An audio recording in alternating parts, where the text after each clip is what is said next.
So step 0, what it represents is taking a step back and looking at the big picture.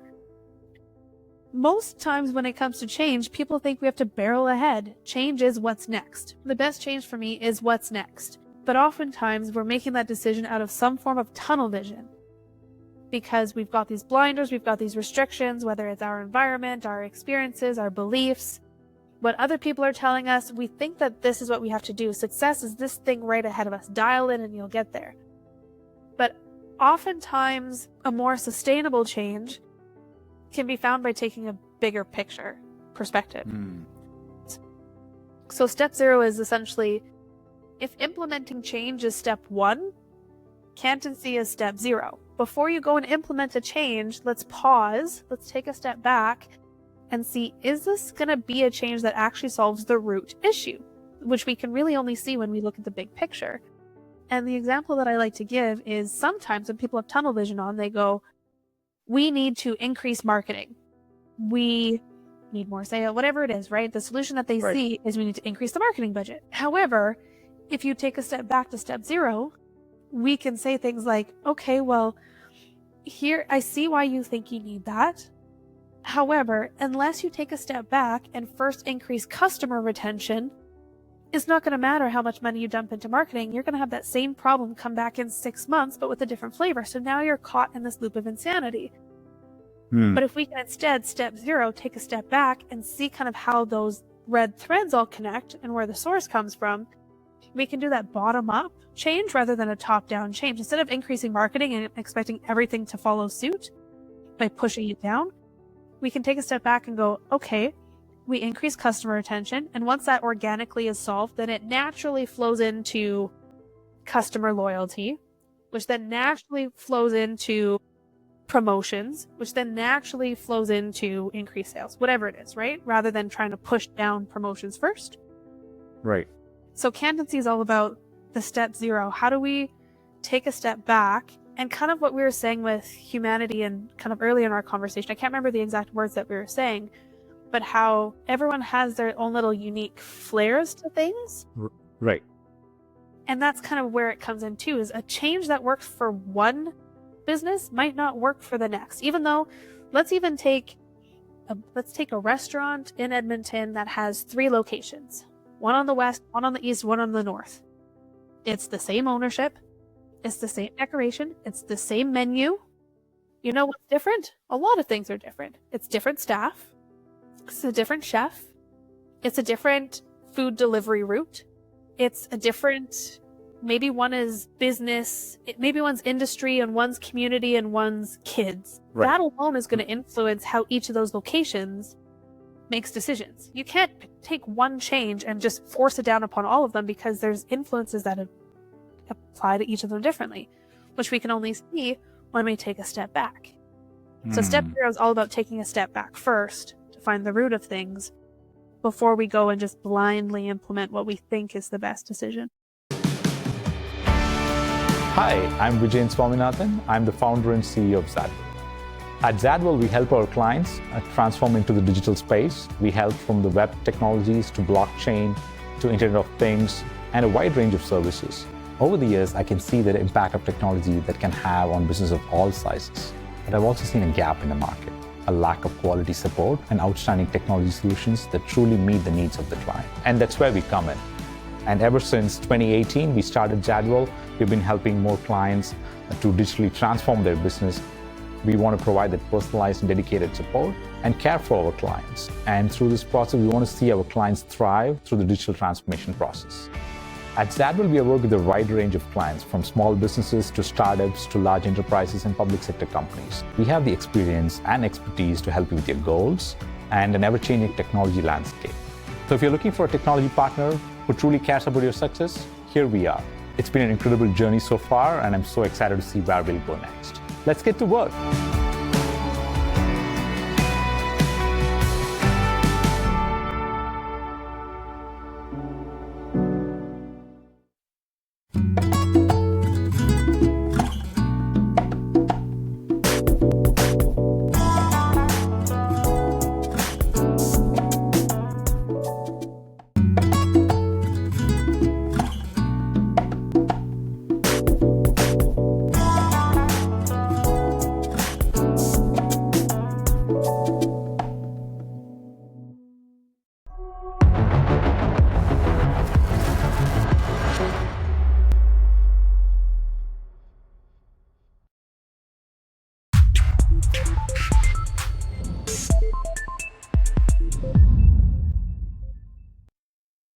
Hey everyone, welcome to Pathfinders. Karli Grove, welcome to Pathfinders podcast.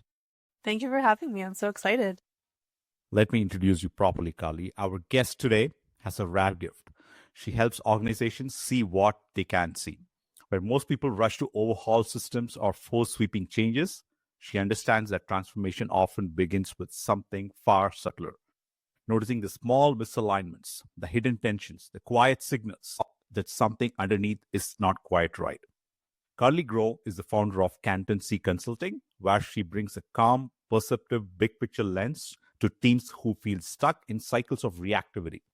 She's the person leaders call when problems keep resurfacing with a new disguise, when the fixes aren't actually working, and when it's clear that something deeper needs attention.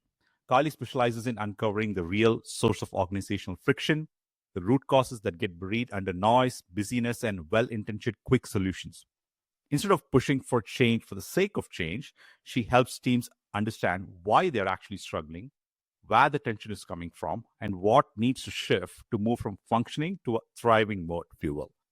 Through her signature workshops, from recalibrating feedback culture to re-examining an organization's foundational blueprint, she gives leaders the clarity they need before taking their next step. In her world, this isn't just change management, it's change with intention, direction, and long-term stability. And long-term sustainability, I'm sorry. Karli, it's an absolute pleasure. Welcome to the show. I can't wait to deep dive with you today. Oh man, VJ, you know how they talk about the five love languages and people get creative with the love languages outside? There's one for me that's being seen is a really big love language. And your bio, I'm sitting here going, oh my God, I feel so seen. Yep. Thank you. Yeah, Thank it's you. great. Yeah, you're good. You're doing a phenomenal job. So kudos to you. I think everyone in their entrepreneurial journey, there's a lot of self-care discovery. There's a lot of challenges and you overcome that. Mm-hmm. And there's a sense of satisfaction. Actually, it could be a small thing. It could be one LinkedIn post or it could be one video that you make, but the kind of satisfaction that you get, it's immense. So I feel it. I'm sure you feel it. So it's all especially because we're part of the weeds ourselves, right? The 24 hours, 7 days a week weeds. And we go, oh, well, it's so easy to become confused when we live with it all the time. But what we present, people go, no, you're consistent. And I go, okay, good. Behind the scenes, it's chaos. And as long as I'm consistent in what I present, fantastic. That's the drill of it. I mean, I tell sometimes like, wow, it's 9 to 5. 9 to 5 is, we tell different crazy stories about 9 to 5. On the opposite side, when you're an entrepreneur, when you're a business owner, you're actually reaching out, doing the outreach, the machine, it's actually kind of 24/7 journey. Because in your head, at least, like you're constantly thinking, what's the next pitch you should be doing, you should contact, and what's the phone call you're making, what's the email you're writing. It's kind of 24/7. I wake up mid morning, like 5 a.m., 3 a.m., and start thinking about it because I have a notepad beside my bed because sometimes thoughts come right as I'm about to fall asleep. And I know my brain, I'm not going to remember them in the morning. So I write them down before. Super. So today, Karli, I mean, like I was mentioning, we're going to try something different. Normally, we do the rapid fire question just to get to know you a little bit right at the end of the conversation. Today, I just want to flip the script and see, like how about like doing it ahead? Start with that, and then maybe get to that bigger deep dive conversation that we have for today. So, are you ready? So I find it fitting that you're flipping the script. You're changing the script with the change lady. That's awesome. That's nice. It's more of like this should be like a short phrase or like a one word answer. Like feel free to choose whatever you want. All right? Okay. Ready. So what is one habit that keeps you stay grounded even during busy weeks? Journaling. Got it. Do you write a lot or like just one pager for the day or? It depends. Hmm. Sometimes throughout the day, as little moments come up that I need to process some sort of emotion, I'll grab the journal. It might be about half a page just to process what's going on and then leave it at the end of the day. Sometimes it's recapping the day. Sometimes it's just going on a thought vomit of the emotions and the frustrations. So it depends. Got it. Okay. Someone wants to hang out with you. Sorry, I couldn't make it to the last hangout thing, the meeting, but someone wants to hang out with Karli. Like, are you a coffee, tea, orange juice? What's the go-to drink that you go for? Not a coffee gal. So tea would be a good one. London fogs are a good default, but also I like the creative tea. So if we're at a cafe and they have something that's never been seen at another cafe before, even if it has a little bit of coffee in it, I would try the new thing. Got it. Got it. Got it. If there is if I'm sure like you met with so many founders and entrepreneurs and leaders, and you're constantly meeting with them. What is that one quality that keeps repeating when you're having a conversation with all these new age leaders? And my answer is I don't know if it's the type of people that I attract. I seem to attract a lot of people with big hearts. People that care deeply are the people that I tend to attract and gravitate and have conversations with. Got it. And you're having a heavy day, and what's one way to decompress besides journaling, of course? I put my earbuds in and I blast music. I have an entire playlist called Lost in Soul, and they're just different songs that I get lost in when I'm having a bad day. You might I think you might like this question. So what's one thing like most people think actually matters at work, but it really doesn't? Oh, that is a really good question. What is one thing people think matters at work, but really doesn't? What you wear? Maybe? It's not a great answer. I'll think of another one at midnight tonight.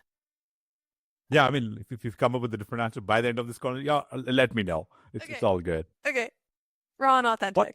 This is something, I mean, I've thought about this a lot too. I mean, what's the one skill that you wish schools teach kids, but it's not so much needed in today's workplace? Conflict resolution. Right. And just in general, communication. Got it.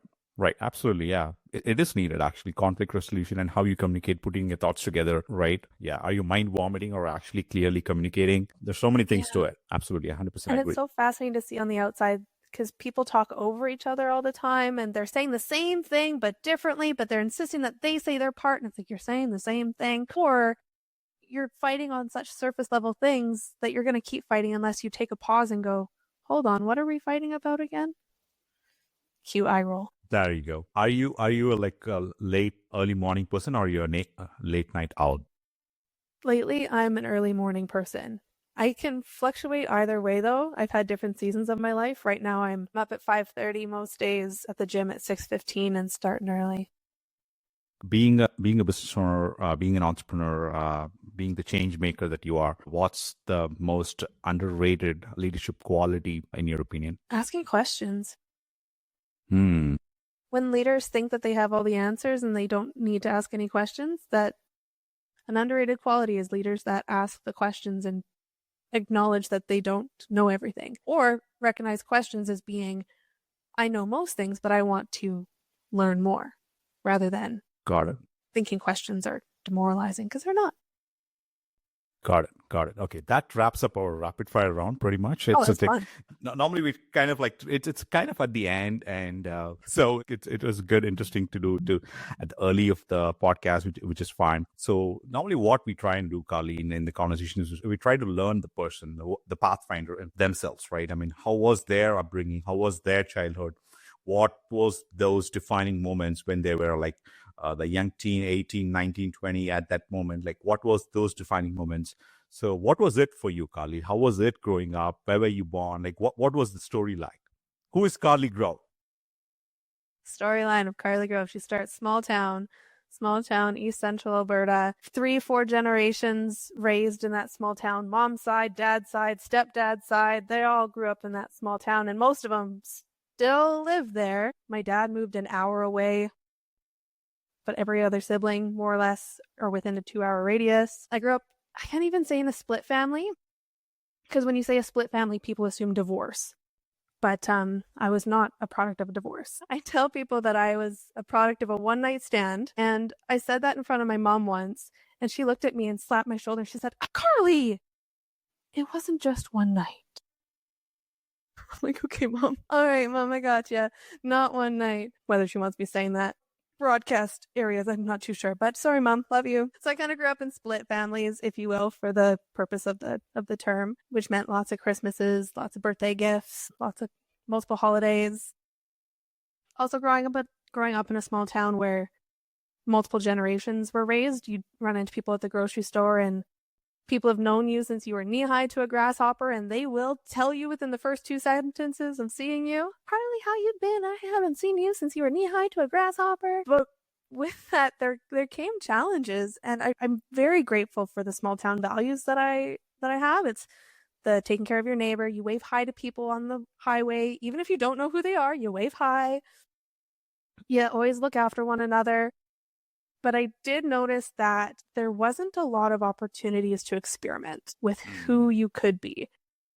Right. Because everyone knew everything or rumors spread. And if somebody made a mistake, that was attached to them for years. I saw that too many times where one person or something in their private life became public and was held over their head and changed the way the whole community perceived them. And I went, that's not a very safe space to experiment. Kind of into early adulthood, I didn't really experiment. I was known as the good girl. I was well behaved. I was polite, still polite. Don't get me wrong. But I was really scared to have a big personality. Now I have a very big personality, I like to think. But it's kind of tough to experiment in a small town. Right. So, yeah.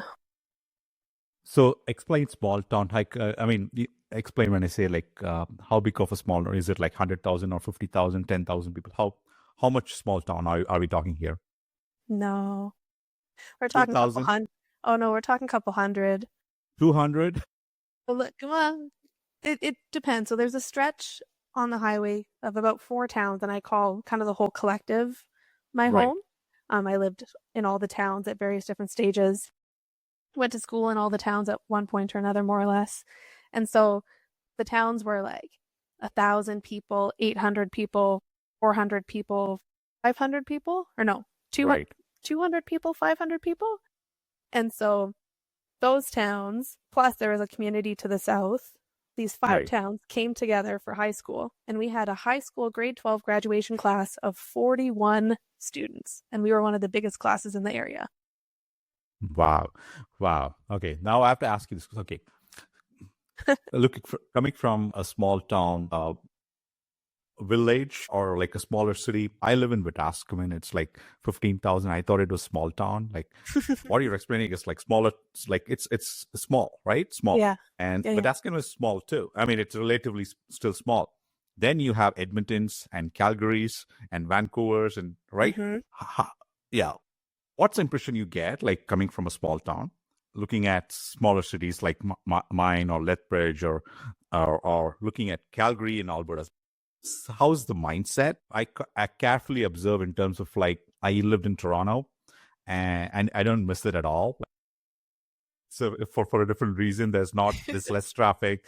Everything is like 2 minutes, 5 minutes for me now. And Edmonton is different, Calgary is different. But what's your impression of like growing there? But you often make the visits and trips to the bigger towns. What's your observation? What's the impression been like? Well, the cities are a lot of people are numbers in cities. And that's kind of evident by, at the very least, insurance companies. And I can say that because when I was in my small town, I was an insurance broker. Right. And when people call in a small town, I see the phone number and I pick it up. I go, "Hey, VJ, how's it going?" They're like, "How'd you know it was me?" I'm like, "VJ, I know your phone number. I see it come up on the call dial. What's going on? How's the new car?" Like, that's small town. And then you go to the city and they're like, "Hi, thank you for your patience. How may I help you? What is your policy number? 2 seconds. Sorry, I see here that this and this and this. What can I help you with today?" And you're like, "Oh my God." So that alone is different. I find that I haven't been to Wetaskiwin all that much, but my perception of it would be something along the lines of, it's small enough that people have their communities. They feel connected with one another. They can go all around the city with running into someone in the grocery store, running into someone at Walmart. Like, you're going to see people which gives it that small town feel, but yet people aren't so close to you that you can't experiment. It's big enough to experiment and express yourself, but small enough that you still feel connected to the people around you, would be my theory, without having lived in Wetaskiwin and similar sized areas. Right. I used to commute. I was working with a startup in Toronto. It was the Union Station downtown Toronto. So I was traveling like about an hour. So I used to go. It was about like an hour and a half. Like it was a long commute. So every day when I used to commute, whether I take the train or the car, and people in their car, my observation actually, I mean, they're super serious, like in these big towns, actually. I mean, like they're like, right. I mean, there is a sense of like when you're calling call centers, things like there's a machine kind of a feeling. They get robotic in a way, and everyone is super sad actually in their car, like depressed and like super sad. I mean, I don't even know if they're even listening to music. Maybe they will. I'm just exaggerating a little bit just for the sake of it. But when I commute and like, I don't see they're excited or happy to do that. On the opposite, then there's a close knit of people actually see there's a kind of connection. Maybe there's another side to it, but like I'm missing it. You can actually connect to the person. People seem to care. At least they ask you, how are you doing? What's going on in your life? And they kind of know what's going on in their life as well. I mean, in the bigger towns, they don't even have the time to say the good mornings and like nothing at all. No pleasantries even, right? So No. I find that like, how did we get here? Find the path. What path did we take to find this destination, hey? Yeah. And my wife and I, we all often talk like, I'm super glad to be in Wetaskiwin than to be in Edmonton. I love Edmonton, okay? But still, I like to be in Wetaskiwin, which is close enough, like, right? But Edmonton is like, yeah, everyone is running, and I like it, but still, like... It's still a pretty big small town, Edmonton. It is, yeah. Yeah, it is. Or small city. Small city.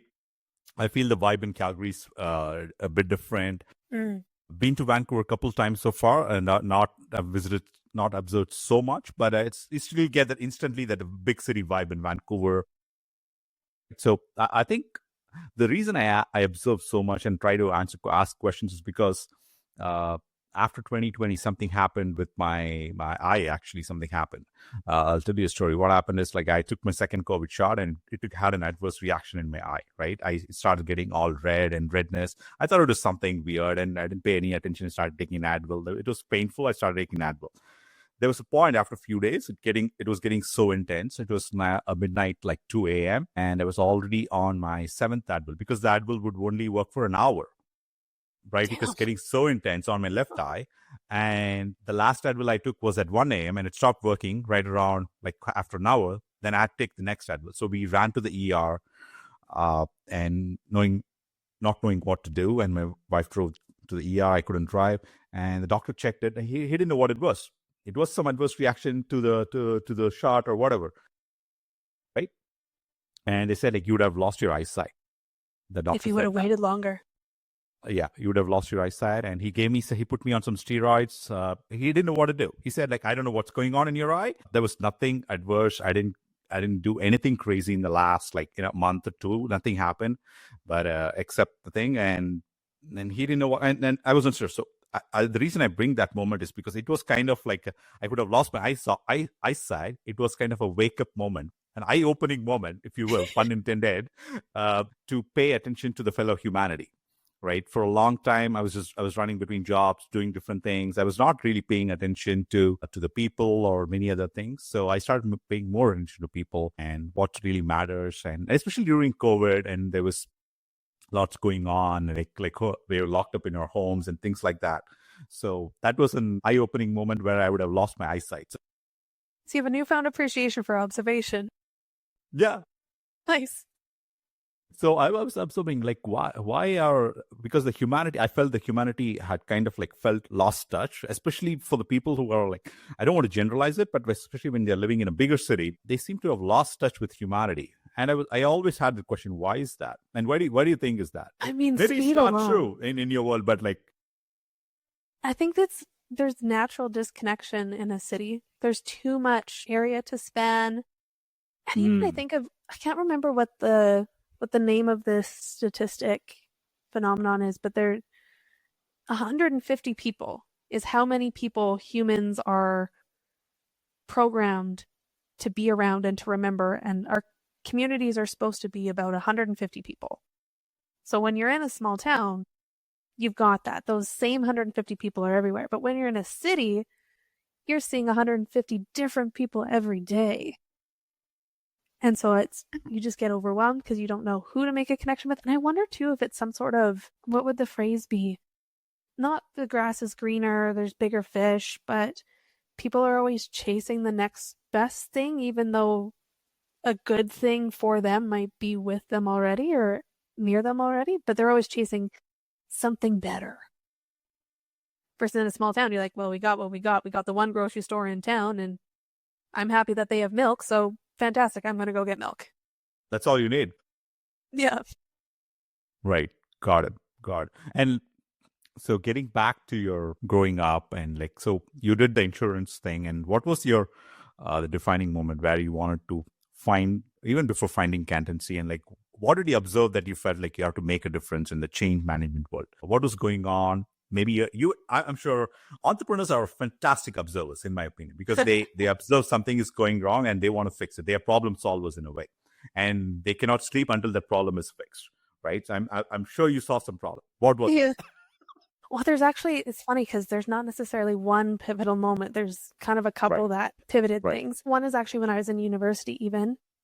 I failed a chemistry quiz in my very first month of university, and I was a very high academic achiever. I don't fail things. I was -1 student. I was a good student. I think it was a 3-way tie for top student at my high school or something like that. So I failed a chemistry quiz, and I went, oh my God, I've never failed anything in my life. And I had my first life epiphany where in the auditorium, I'm staring at my quiz going, I need to get out of science and into business. And so that was kind of the first kind of pivotal moment. And then a couple of the other ones happened while I was a student in university, but it happened during my summer jobs.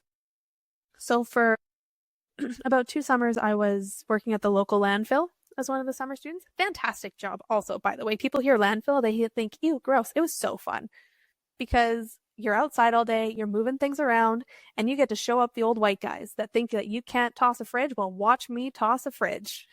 Right. So it was really fun. But then there was one day where in order for the truck drivers to go to the top of the landfill and dump the garbage from their trucks, they had to have a passenger in the seat. And I was oftentimes that person. And this one particular day, this truck driver was having a bad day. And so I had a front row seat to all of his frustrations. And what he was frustrated about was how management was changing his truck route. And he was like, why am I not part of the conversation? I'm the one that drives these back alleys. I know them better than anyone else, inside and out. Why are they telling me what to do based on what a computer says versus I know what it actually looks like? Why am I not part of the conversation? And I went, wait a minute. I've seen this before, right? Entrepreneur patterns, observing. I've seen this before. And so I saw it at my own kitchen table, and my stepdad is an electrician. And he was also having a bad day this one particular day. Apparently epiphanies come from bad days, bad moments. Right. But he's sitting at the head of the table, and the company that he worked for had brought in consultants to do budget cuts. And my dad's making comments about how they cut the budget in the wrong places. If they would have asked him, he would have told them to cut the budget in these places and never to cut it in those other places. But you know what? They didn't ask me. Not my problem. We'll let them figure it out the hard way. And I was like, oh my God, this is the problem that I'm seeing, is that people are not part of the conversation. They are making decisions top down, forcing it upon others. Whereas if you want to find out where waste is in an organization, maybe talk to the janitor first instead of top down, where you're like, well, we're just going to make a change and the janitor will clean it up. Right.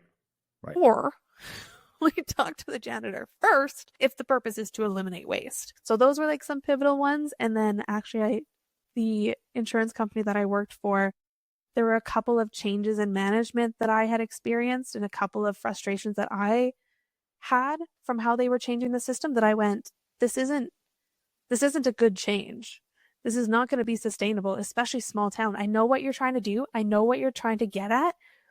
And I can see how to make them work, but you're not listening to me. So bye. So multiple things kind of pivoted to get the entrepreneur mindset and the Kantency seed starting to be formed of, hey, I wonder. Got it. Well, so where do you think the management, I mean, I know management does different things right, different things wrong. I mean, I've seen both sides. I mean, there are some things they get it right, many things they get it wrong also, all the time. Right? Yes. So what do you think they're not understanding actually? I mean, there is I don't want to mistake it, but I feel a sense of know-it-all kind of decision-making capacity just because they have the corner office and then the tall glass building, right? And you could be making a very wrong decision even if you have the corner office and if you're in the tall glass building also, right? So where do you think they're actually going wrong? I mean, of course, they have to listen to all sides of the party before making a decision, but very often that is not the case.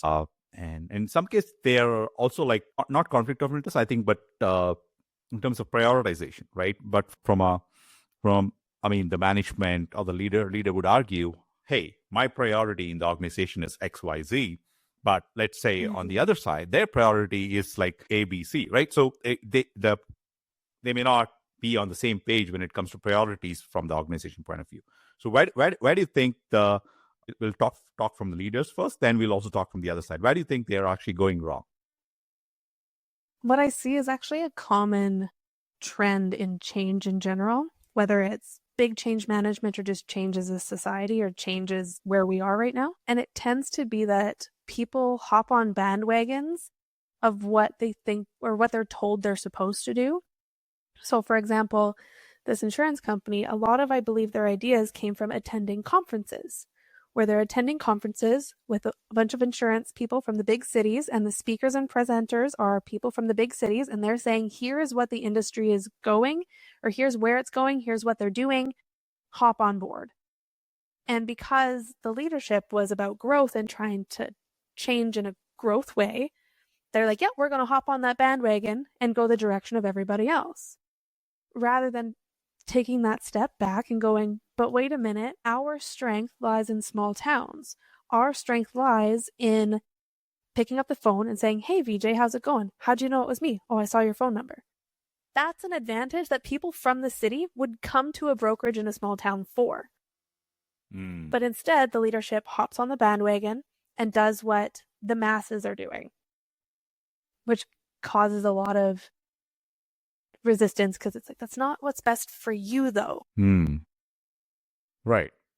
I see the conflict, not the conflict resolution, but like what's right. I'm just looking for the right word actually, because this kind of conflicts does exist in every organization, right? Because the priorities are not aligned, right? And what the person, I don't know, working at different levels of an organization might feel, then the leader might be feeling completely different, right? So they don't have to be the CEO; they could be the director or the VP and a different departments. Manager. Manager, supervisor, right? And what's the other side of the coin? With the staff, a lot of resistance with staff comes from simply not being part of the conversation, especially when it comes to that top-down implementation of things. Right. They're not brought into it. They are just treated as, is now the staff are treated as numbers, where leadership has decided we're going to do this and you're going to do it because we said that that's what you're supposed to do, rather than saying, hey, we have this thing. You've been part of the organization for 10 years. You know the industry. What do you think? Or, hey, you're new to the industry. You're new to this role, but you're also a demographic that we don't really have a lot of clients of. What do you think? So utilizing the expertise and the resources and the perspectives of your staff by communicating, and you don't have to have full-blown strategic planning sessions with them. You don't have to bring them into the brainstorming on the table, but sometimes it's just over coffee or over lunch. Hey, we're thinking of this. What are your thoughts on this? Whether you take it or not, they don't need to know, but they're part of the conversation. Got it. Some insider tip told me, like, I could be completely wrong here, and I don't want to be quoted on this, but like some insider tip told me that some big organization which is an e-commerce platform, right? Like Amazon, for instance, right? So some of these like employee frustrations that's actually going on with the staff or anything like that. I was told, this is an insider information, I could be wrong, but you kind of get the sentiment. The moment they hear the word union, right, in some of these organizations, the HR or the staff who are taking care of them are immediately supposed to have like at least 3 follow-up conversations to make sure that kind of sentiment doesn't exist, right? Because they kind of like represent not just the emotions, but the priorities also of the larger staff, right? So many of these organizations, CN, CP, and Canada Post, and so many organizations have wonderful unions actually, teachers union, and But many of these big corporations, they don't want unions. You see a priority misalignment there, because like, I'm not saying unions are great or not great. I'm not saying either of this, but like, corporations don't seem to like having unions, just from a general observation sense. I'm just picking Amazon because I'm picking it, but there are also so many Right. organizations which don't like it. I know it for a fact. Why is that? That one I don't know. I've never been part of a union myself, and that's an area that I haven't really picked people's brains on yet, but I feel like I now have to. I should go pick people's brains on what some patterns are within unions. I'll tell you simple example, right? The recent teachers strike. There might be 10,000 reasons why they're having a strike. I spoke to a teacher from the Edmonton Public School. It was not about the strike or the teachers union, anything like that. We were talking about education, how to empower students, how to give opportunities. It was all about that. And there was one comment she made, yeah, the strike is coming up. That's all. But I don't know anything about the strike. But personally, right, I have a child like who goes to school and things like that. And I was speaking to one other person yesterday. They have 4 kids, and so they were on a strike for about a month. Right. And the school just opened a week ago. The kids were in school for like 3 good days, and they are again on a vacation this entire week, actually, if you know, notice. Back and I can tell the parents are super frustrated, because like, it's so noisy at home. And the guy was actually saying, my internet is so slow today because the kids are all playing games, right? Because I mean, like, it's not the frustration of the kids actually, but schools aren't open, right? So they were closed for a long time, and now they're back home. So sometimes what happens is like the unions do exist, and I don't know if they are actually serving the purpose also sometimes. Because their purpose, I think, is to serve the staff, right? Yeah. They're to kind of be the liaison representation from the big dogs. So the big dogs don't bite the little ants and consume them. I think they're supposed to kind of be the protectors. I think their purpose. Right. Yeah. Right. The union kind of plays along into our conversation because that's kind of a representation. They feel unheard. And this was kind of formed to have their representation of their voices heard with the big dogs and whatnot. But the big dogs don't seem to like it. And I would like to generalize it because I'm seeing it across corporations again and again and again. They don't seem to like it. And many of these like public companies, which are unionized heavily, they have a lot of employment rights and things like that. But if you go look at their P&L, profit and the books are not looking very good either. So I really struggle to understand what's the right form of an organization. Is it to have a heavily unionized organization where the P&L, the books might look bad, it's okay, or have a huge profit margin, but the employees are suffering? You know what I mean? I don't know the answer. I'm just trying to find the answer. And I wonder if a reason for potential resistance with unions could be it creates some sort of me versus you, like a default automatic enemy dynamic, where it's the union versus the corporation. And it doesn't matter what the intentions are, because the reputation of them is me versus you versus us. And so I wonder if that just alone is the reputation, the history of the dynamic precedes the actual current, because we experience that a lot in organizations in society. Of a reputation is oftentimes stronger than the actual present day modern reality. And so it takes so much to rewire a reputation that you go, wait, this isn't actually realistic anymore. But I grew up my whole life thinking that this is how it was. What do you mean it's not like that anymore? So I wonder, part of me wants to say just do smaller organizations and be gone with monopolies. Love it, actually. That's a pretty big fish to fry. Right. But I wonder it's part of changing the narrative somehow. Yeah. I kind of like what you said in terms of like have small organizations, because like, I mean, look at small towns. Like, for example, let's say there are 100 people, 200 people. It is manageable in a way. Everyone kind of knows everybody. Bring that same kind of ideology to an organization. Okay, there are 200 people in this organization. Fantastic. Imagine having 20,000 employees in an organization versus like 100 or 200. It's quite manageable. Smaller teams. The priorities are addressed, right? I find it fascinating. Even smaller, maybe have like 10 or 20 employees. I think that will be even that's the small business world, right? Having 5 employees, 10, that's a small business. Yeah. I wonder too if there would be a way to try and change. I'm still on the union thoughts now. Now you got my thoughts going. This is fun. I wanted to, not knowing how unions operate, because I haven't experienced it firsthand, but my theory is that they kind of serve as a protector that only steps forward when there's conflict. So I wonder if somehow a role of unions could change, that they are a more fluid middleman. Instead of only coming in when there's conflict and it's now do or die time because the union had to step forward. It's like the big Papa Bear, right? You don't want Papa Bear to step forward because Right. then Right. shit's about to go down. Right. But if we could kind of change it so that it's kind of a more flowing organization where, okay, let's have a little conversation here, then it may alleviate some of the big blow ups. But again, I don't have firsthand knowledge. This is strictly theory from the outside. Someone listening might be like, Karli, that's not realistic, and do your research. Correct. I will be doing my research. Right. Yeah. I mean, like, I've seen like unions is one thing, and the other word I'm not a huge fan of is the HR. Like they call it human resources. I don't find humans as resources. They're like fantastic human beings. I think they have every right to exist, emotions, and there's so many other things that plays to a human just beyond just calling them resources. I'm not a huge fan of that. But from a HR point of view, every time a staff or someone reaches out, many of these organizations don't have unions also, Karli.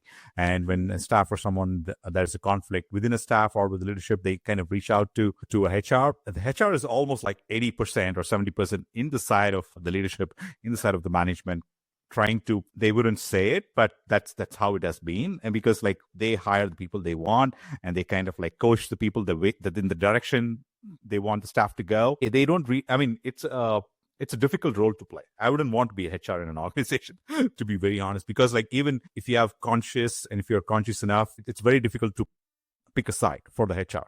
But HR cannot pick a side, and they are most likely have to pick the side of the leadership and the management, fully knowing that there is a problem on the other side as well. So they're not a good representation is what I'm trying to communicate here. Because even though the staff kind of can reach out, but the most of the answers I've got or I've seen otherwise is like, oh, yeah, does it say in the rule book? Yeah, most of this rule book doesn't make any sense at all. So they play and collaborate until the point where their hands get tied because of the rules that they're bound by, which then, who knows where things go from there.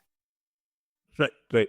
I mean, some of these questions, I'm like the truth seeker thing, and I try to find answers for different nuanced topics. I don't have answers to many of these. This union also, I didn't have an answer, so I'm still trying. If I find an answer, I'll ping you first. So sounds good. There. So what happened? So you found the underrepresented folks, the staff were not heard well enough in many of these instances, and their voices were not loud enough also. And we did discuss priority, misalignment, whatnot. So what happened next? What was your thought process after that? And how did the road lead to Kantency, if you will? Well, we'll take one little small step back before we go forward. Sure. If I can even remember what step I wanted to take back first. Hold on. Thought process was, right. Okay. So because these ideas, the seed of Kantency was developed while I was a university student, I kind of had a feeling that this was the trajectory-ish I was going to go. I didn't know it was going to look like entrepreneur. I don't even know that entrepreneur was in my vocabulary until the last 2 years, in full honesty. Like, in a small town, you don't have entrepreneurs, you just have businesses. Right. This is loner. Yes. So after university, I moved back to my small town, got the insurance role, and I was on a mission to gain life experience because I knew that I would not be taken seriously fresh out of university, and I had to gain all this. Like, my resume was not all that competitive compared to people that grew up in the cities and had dads who were big accountants and big brothers that were in the business association of the university. Like, my resume on paper, I have an underdog reputation where if you look at me on paper, I'm not that impressive. And then you meet me and you go, oh shit, pardon my French, come on in. Anyways, so I moved back home in the pursuit of gaining life experience, and I wore a bunch of different hats all at the same time. So I was, number one, a virtual assistant for a business coach for about 4.5 years. I worked as an insurance broker for 3 years. One of the local hockey arenas a number of years back had turned into a field house. And so I ran that facility. I did their memberships, their website, event bookings, their branding, their fundraising. I did that for 1.5 years. That's 3. I was also very heavily involved in the local Scottish club as a volunteer. So I was their media manager for 4.5 years. I was their treasurer for 2 years. I was a band member for 4.5 years. And there were also a couple other boards that I was part of. And so very involved in my small town. My mom was always very much a community person too. So it's just natural to give back to the community. That's the step back of how we got to Kantency. And then management, like I said, was frustrating me with the insurance role. And I decided that it was time to move. That I was done with insurance, time to find a new career. And I decided that I got as much as I was going to get from my small town life experience. So I'm like, okay, well, where do I go? Where do I start fresh? And so I was looking into Calgary. I was like, well, I tried to move to Calgary a couple years ago. Do I move to Calgary? Well, it's just far enough away from home that I'm only going to come home on big holidays. So if I'm only going to come home on big holidays, why do I have to stay in the same province? Why not go to, say, the East Coast? Right. Well, if I'm going to have to get on a plane to come home, why do I have to stay in the country? Why not hop the pond and go to England? Right. And then I went, wait a minute. If I'm going to hop the pond to have to come home, I don't want to go where the weather's bad. Right. So I called a cousin of mine who had lived in Ireland for 2 years. And I called her and I said, how in the world did you do that? And she goes, oh, this thing called a working holiday visa. I went, what? So then now I'm looking up working holiday visas. I'm finding these orientation programs that kind of help you get acclimatized and all of your documents and your ducks in a row. And I'm looking at like Japan and I go, I don't really have an interest in Japan right now. Came across Australia and I went, ooh, Australia, that sounds fun. However, I don't want to go from where the air hurts my face to where everything wants to kill me. That's a little bit too dramatic of a jump. So maybe not. And so then I came across New Zealand and I went, that's where we're going. No rationale, just that gut instinct. So then within a month and a half, 2 months of that decision, I had quit my job. All my hats were hung up, put away. I bought a one-way ticket. I sold a bunch of my belongings, sold my car, packed up my stuff, put it in the basement of my grandma's house, and a one-way flight ticket moved to New Zealand. There we go. Yeah, pretty crazy. Auckland, New Zealand. Where did you end up with New Zealand? Kind of just the whole story of New Zealand. So did you live in the only town I know is Auckland, and okay. I've not known New Zealand. I haven't been to New Zealand myself. It is in my list of places to visit yet. But explain New Zealand for us. Like, where did you land? How was it? How was that experience like? It was amazing. So New Zealand has 2 islands. Technically, they've got 3, but the 2 main islands, the North Island and the South Island. So Auckland's more towards the north. Right. So, yeah, I flew into Auckland and there's quite a few detours. We try to make it visual as much as possible with our show. So we try to bring in the map here. So where are we looking now? So let's go from I'm here in this small city. So let's go to New Zealand. There we go. Where is it? Okay. Right here. There you go. Got it. Okay, go ahead. Okay, so I flew into Auckland is where I started. And I had quite the detour to get to Auckland because, little backstory, I initially spent a week in the south of the States before I went to Auckland to see some grandparents because they're snowbirds and they didn't know that I was leaving. So I was like, I better go say bye to my grandmas or they're going to have my head on a platter. Ended up having to detour to Hawaii because the flight wasn't working. Auckland actually got flooded. Oops. Okay. The airport. So now we are in Hawaii. Yeah. So detoured over to Hawaii, spent about 5 days there, spent a good chunk of my savings. I think which I was on Honolulu, I think is where I was. Yeah. Yeah, I spent a couple days in Honolulu, which is crazy. And then, ended up in Auckland. And by the time I got there, I did not have the savings that I initially thought that I did. When I left the country, when I left Canada and arrived in New Zealand, I had a very different budget. So I got to Auckland, spent some time there, maybe about a week. And then I actually did a couple little road trips. So there's a town called Rotorua. Mm-hmm. That's between Hamilton. Oh, Rotorua's in the middle at the top above the lake, lower. Right. Is it near Wellington or? So in the middle of the North Island. Oh, middle of the North Lake. Okay. And then there's Rotorua is the next patch of water to the north. Got it. Is it near the lake? The next lake to the north. Okay. Right here? Yeah. Yeah. There you go. We got it. Yep. So Rotorua is interesting because they have a lot of, am I going to use the right term here? sulfur. I think they have a lot of sulfur. They have a lot of mud baths. And so they have a reputation of when you go there, it smells like farts. Right. Because they just have all this natural, maybe it's methane or maybe it's sulfur. Got it. Yeah. Yeah. So it's known to be a smelly town. But there's a friend that I had made when I was in an Auckland hostel. And we did a little road trip down to Rotorua, spent a couple days there, and we went whitewater rafting, which was incredible. And while we were whitewater rafting, we actually, in our little van, there were some German girls that were just finishing up their trip and they were trying to sell their car. And I was like, hey, I'm looking to buy a car.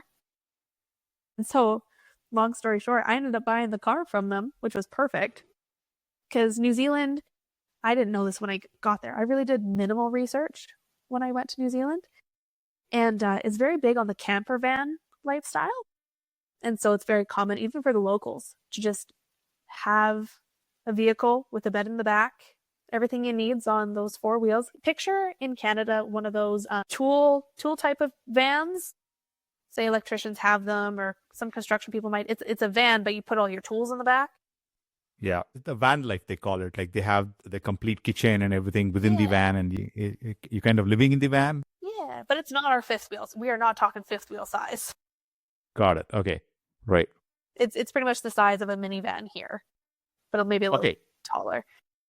Got it. And so camper van's huge, but I didn't have the money anymore to get an actual proper self-contained one. And self-contained means it has a sink that has both clean water and dirty water cycling in a way. And it technically has a toilet on board, even though most people have it just in the box at the top and never use it. But you're supposed to have a toilet on board for self-contained. I didn't really care about self-contained. So this vehicle that I bought from these German girls, it was perfect because it was a 1997 Toyota Ipsum. And it really it had a bed in the back, camping equipment. So it was not self-contained, which is really only important because it determines which camping sites you can stay at. And it's really not that big of an issue. And so I bought that. It was in my budget. And then, did a couple little road trips around the northeast part of Auckland.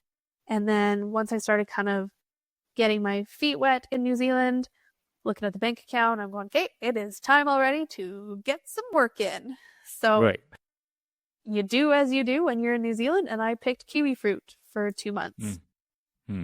So it's called the Bay of Plenty, which is the central part of the north central part of the North Island. So I was there for about 2 months, and the company that I worked for, they had accommodation provided, which means, so Tauranga in the middle of the top.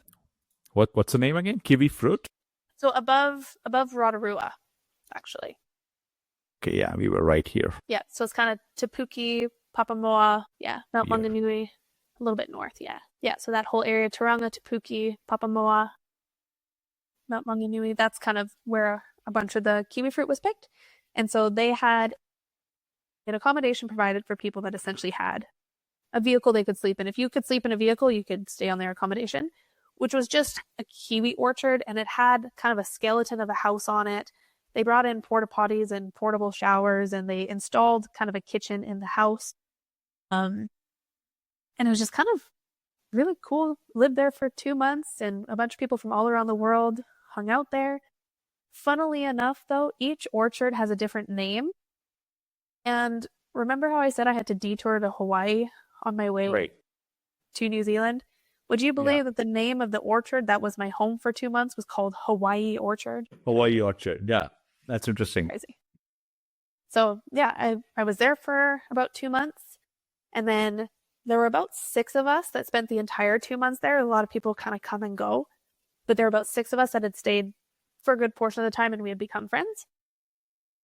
There's more people that stayed longer than that, but there's kind of a group of 6 of us that became good friends. And so we ended up then doing a road trip down the east coast of the North Island for about 2 weeks, which was really fun. And it was pretty much the only group traveling that I did the entire time I was traveling. Every other day was pretty much solo. So we did that, and then we ended up in Wellington. We said our goodbyes in Wellington, which is the south tip of the North Island. And then I didn't really know where I was going next, but again, it was time to get another job because the car that I bought ended up taking a lot of money out of my account.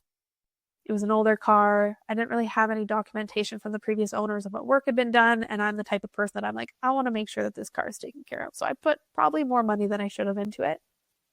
Time to get another job. Right. So I started making my way down south to Christchurch, which is the next city, and it's kind of the east side of the South Island. And yeah, love the interactivity. Just to get a visual of it, like, yeah. Yes. Okay, Christchurch right here, yeah.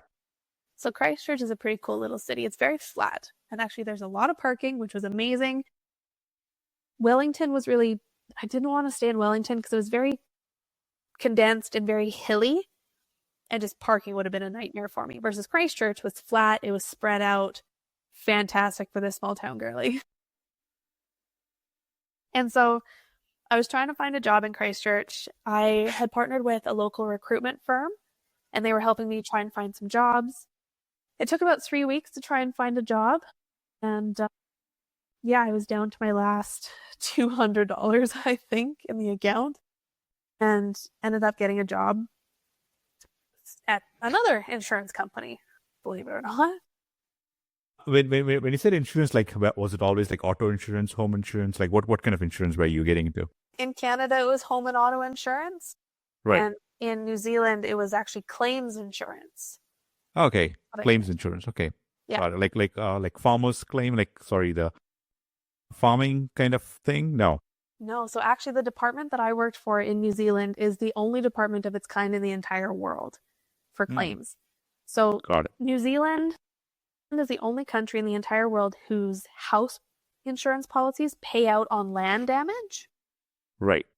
So a lot of natural disasters happen in New Zealand, like cyclones, right? And when a cyclone hits, your house gets flooded and your land shifts and you get inundation of all this dirt that's piled up, and the water takes away a whole bunch of your driveway, so you get scour. Well, in New Zealand, your insurance policy will pay to repair that stuff. It's the only country in the entire world whose house policies will pay for land damage. So and that's part of the Earthquake Commission, the EQC Act. Right. So I was part of the EQC department, and I was the desktop technician, claims technician, whatever you want to call it. I was the one managing the claims and making sure that the right information was being pulled forward and the right people were engaged at the right time, looking at the right information, and that everything was just consistent. So that was my job. And funnily enough, just because everything intertwines and stories have to be entertaining, right?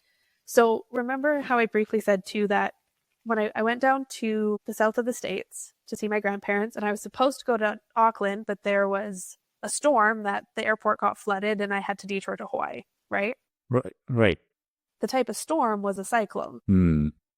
Would you believe that working for this insurance company, the type of claims that I worked on were those claims? From the cyclone? Yep. That same cyclone. So the exact same cyclone that prevented me from entering the country is what employed me for 5 months. That is a quote. Have you heard this quote? You know what? So the quote goes like this. So the best outcome is the most ironic outcome. So whatever you find it ironic, sometimes ends up being the best outcome, and not necessarily the best outcome for the person, but the most ironic outcome ends up to be the most entertaining outcome regardless. Oh yeah. VJ, would you believe that the irony isn't even over yet? There's still another element of the story of irony. Keep going. So my small town, we haven't talked about the names of my small town yet. Yeah. But the town that I'm from, or the town specifically, I suppose, that I did insurance in, was called Sedgwick. Okay? So I left the town of Sedgwick doing insurance to then move to the other side of the world and do insurance for a company called, That's, who'd have thought? You can't make this up, VJ. Like, there's just too many intricacies of the Hawaii detour, Hawaii orchard, cyclone, Sedgwick, insurance. Like, what is happening? You could have never imagined that, or even dreamt of it, right? I didn't even know what the company was called. I didn't know what the company did. I didn't know what the company was called, because the recruitment firm pretty much just looked at my resume and they're like, you have insurance experience. There's an insurance role. We don't really know what it's about, but you're probably going to be a good candidate. Right. Although, ironically enough, also, remember how I said that I'm an underdog on paper? I was initially declined the first time. Recruitment firm came back to me. They're like, yeah, they declined your application. They seem to have went with people that could commit for longer time frames or had more administrative experience. And I was like, what? I mean, I can commit to a longer timeline, that I was not set in stone on that timeline. And also I have administration experience. What do you mean? So anyways, they went back to the insurance company, the recruitment firm, and said she's willing to stay longer. And then I was brought in. The underdog, right? The underdog is victorious. And it was so amazing working for that company because it was a smaller department. There were maybe 20 people there. And they're pretty much all temps. Most of them are temporary because the EQC department responds to natural disasters. So you can't really keep a permanent staff on because you only respond to natural disasters. It's kind of boom and bust. And but I really enjoyed the role, and the way my brain works is I accidentally created a training manual for them. Because it's so boom and bust, there is a specific process you have to follow. It's a government policy that we respond to. So there's specific steps you have to take in order to follow this government policy. But because the company, the department was so boom and bust, they hadn't ever had the capacity to actually sit down and create a proper training manual. This is how it works.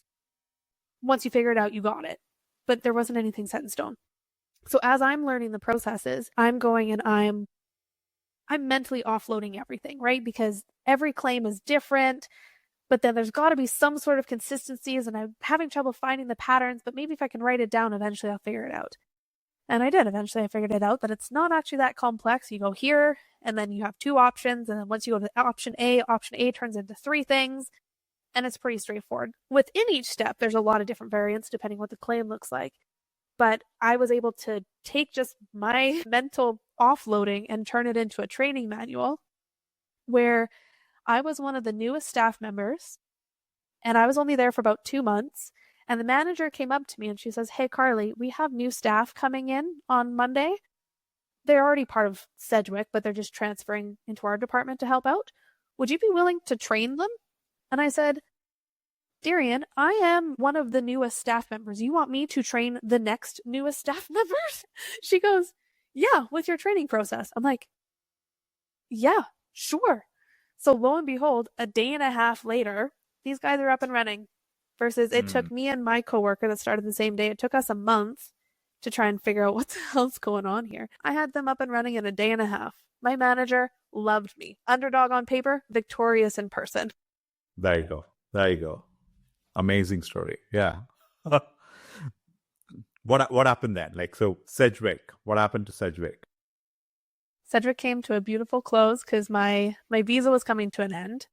And so while I was working with Sedgwick, I was very fortunate to a lot of locals worked for the company. So I got to listen to a lot of the locals, and I got to hear about what their days look like and how they prioritize their time and how they love to travel, just their own backyard.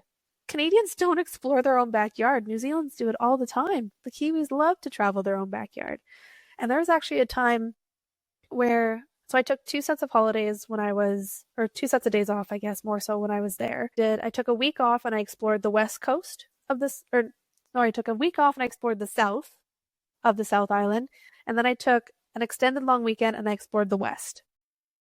And when I took the extended long weekend, I just took Monday off. So I was going to be gone, Friday, Saturday, Sunday, Monday. And I told my boss, my manager, and she's like, "No, you're also taking Tuesday off." And I was like, "What?" She goes, "Yeah, don't rush it. Go take your time. Don't come back on Tuesday. Come back on Wednesday." And I was like, this doesn't happen in Canada. Okay, fantastic. I'll also take Tuesday off. And so I did a bunch of kind of road tripping in the meantime. And while I was in Christchurch, there was a gym that was right on my way to work. I was a kilometer away from work. So I got to walk every day. There was a gym on the way, and this gym probably changed my life. I've never experienced a gym like this before, where it was actual workout equipment and actual workouts, but as a group. I guess it's probably some sort of CrossFit variant, but it kind of did its own thing with circuits more so. So cool. So that kind of developed a sense of community when I was in Christchurch. I also joined a dodgeball team. Actually, I joined a couple of dodgeball teams. Right. I don't really exactly know why. In university, dodgeball was a really big thing. especially in the Right. residence. Right. And so I think it was just kind of a way it was a sport that I could join, that I could try and make new friends. And so that also was around the corner from my office, within walking distance from my home. Like, everything just fell into place so beautifully with $200 left in my bank account. It was crazy. So yeah, I'm on this dodgeball team. And at one point I'm having like 3 dodgeball practices a week, because I'm on the Thursday rec team, but I'm also joining the New Zealand dodgeball team on Sunday practices. But then there's another league that's on Wednesdays. And so, like, all sorts of dodgeball. But I got to meet all these incredible local people and hear about how they travel. And a lot of, especially Kiwis, go to Southeast Asia. The same way that we go to Mexico, they go to Southeast Asia. And a lot of backpackers that I met too, especially when I was picking kiwi fruit, had been to Southeast Asia. And so I'm hearing a lot about it, which is fantastic, because I really didn't know much about it, especially say Vietnam, right? Growing up in Canada, we don't have a lot of education around Southeast Asia in general, really. Right. And so if you would have done a word association game with me and said, Karli, what do you think of when you think of Vietnam? My only answer would have been war. Yeah. That's a Vietnam War. Why do you want to go somewhere where your only association is the Vietnam War? What? Right. But after talking to a bunch of the locals and a bunch of the other the other travelers from kiwi fruit, I got to learn more about it and hear about it and be like, it's actually one of the safest places in the world to travel. It's been traveled since the 60s and 70s. They had this thing called the Banana Pancake Trail, because back in the 70s, backpackers would travel this same route and the locals would give them banana pancakes along the way for whatever reason. Right. And so I was trying to figure out what to do next. And also around this time, there's a friend that I had made in Christchurch, a dear, dear friend. And I'd been telling him about this business idea that I'd had cultivating in the back of my head for years and years at this point, probably like 6 years. And then I finished my exciting, passionate rant by saying, but I don't have enough life experience. No one's going to take me seriously yet. So it's still not quite there. And he looks at me and he goes, you can do it. You can do that now. And I went, what? Now? And so that kind of started getting the seed planted of, oh my God, okay, well, I have fallen in love with traveling. I adore it. But I also don't want to do the same short-term cycle that everyone else seems to do, which is working holiday visa, temporary job, save money, working holiday visa, temporary job, save money, and repeat. And I went, I don't want that. I want to do it more long-term sustainably. So you know what's a great idea? Let's start a business. That's Why not? Why not? Why not? So I was like, okay, well, it's time to move home. And Before we get to the starting the business of thing, yeah, as we come wrap the traveling thing, I just want to get your thoughts on, like, what does travel do to a person actually? Because, like, you get to eat different food, go to different places, beaches, nature, mountains, lakes, wonderful. They're fantastic. Also, you get to meet with different cultures, different people, different traditions. You observe a lot, you learn a lot. What does travel do to a person actually? I mean, why do there are different perspectives that people bring? Now, I go for the calm, I go for the curiosity. I mean, there are different answers, right? But what did travel do to you, and what do you think about travel in general? For me, it connects back to the small town stories that we were talking about, where the small town didn't allow me an opportunity to experiment because everyone knew me. When I'm traveling, nobody knows me. I can experiment with, okay, I'm going to be a really big personality here. Okay, I didn't really like that. Okay, let's try something a little bit different. Or, hold on, I'm actually just not holding anything back and people are perceiving it well. This is crazy. What do you mean that I can have a big personality and people will continue to talk to me? This is a thing. So for me, it was the opportunity to kind of test out who I am and who I can be without the social constructions of your surroundings and your upbringing around you. You're like, okay, well, let me find my own boundaries. Let me find my own new definitions. Let me figure out what I like without being told that this is what I should like. Let me see what kind of new traditions I can create, because that's what I like for traditions rather than that's what I was told you're supposed to do. I really love that for traveling. Like you said, everyone has different reasons. Some people do it for the food. I mean, I still do it for the food too. The food's amazing. Well, But oh my God, street food, bless the street food. But even similar to earlier, we're talking about observation and patterns. You get to have a little bit more, what's the term? A larger quantity of data with your observations. You have a bigger pool to pull from, where you're now looking at the patterns of people as people, but instead of the patterns of people in their environments. You're like, okay, this person from Germany acts the same way as this person from Peru, but then this person from China operates differently or the same as this person from England. What's going on here? So you're now kind of pulling patterns and seeing these, just the deep connection of humans. Right. We're all products of our environments, but then when we all come to a new environment, like New Zealand, well, now how do we interact? What are we taught? How do we navigate? So it's just such a fun people and social experiment to travel. There's when I was in university, some of the courses that I took were anthropology. Anthropology is the study of people and cultures, essentially. And they have a phrase where a goal of anthropology is make the strange familiar and the familiar strange. Right. So when you're in your neck of the woods and you're in your hometown and it's very familiar to you, anthropology would say, question it. Why do you talk to people in the grocery store? Why do you wave hi to people as you're driving by on the highway? Why do you do what you do? But in the same breath, anthropology would tell us that if you're going somewhere strange, try and make it familiar. Try and learn the ways of the people to see, because it's familiar to them and it's only strange to us. So It's also a fun anthropology practice to travel. What is the second line? Make the strange familiar, and the second one was like make the familiar strange. Is that right? Same thing but flipped. Why make the familiar strange? I'm trying to understand that, the second line. It's to kind of challenge the environment that you grew up in, and it's to challenge what you think is default. So, I mean, let's say you know everyone Sedgwick, at least you know like 80% of them in Sedgwick, we are making the familiar strange, or like I didn't get that. The second.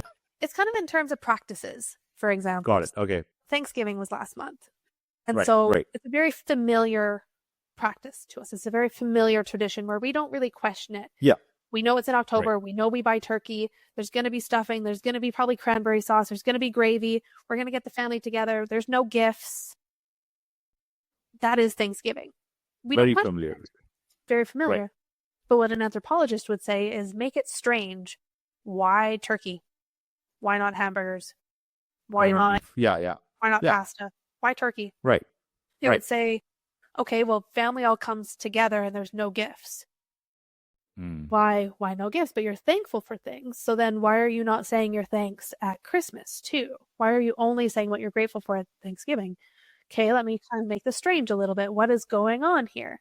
So that's kind of what that means, is take what you don't question and question it. Got it. No, I like it. I'm going to explore it a little bit. I like there's a word they use. I forget the word. Contrarian, right?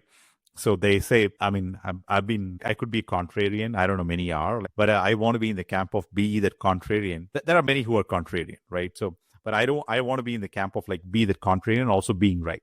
So be the contrarian, be right. So I want to be in that camp than just being a contrarian. So when you say contrarian, I'm thinking it's derived from contrast somehow.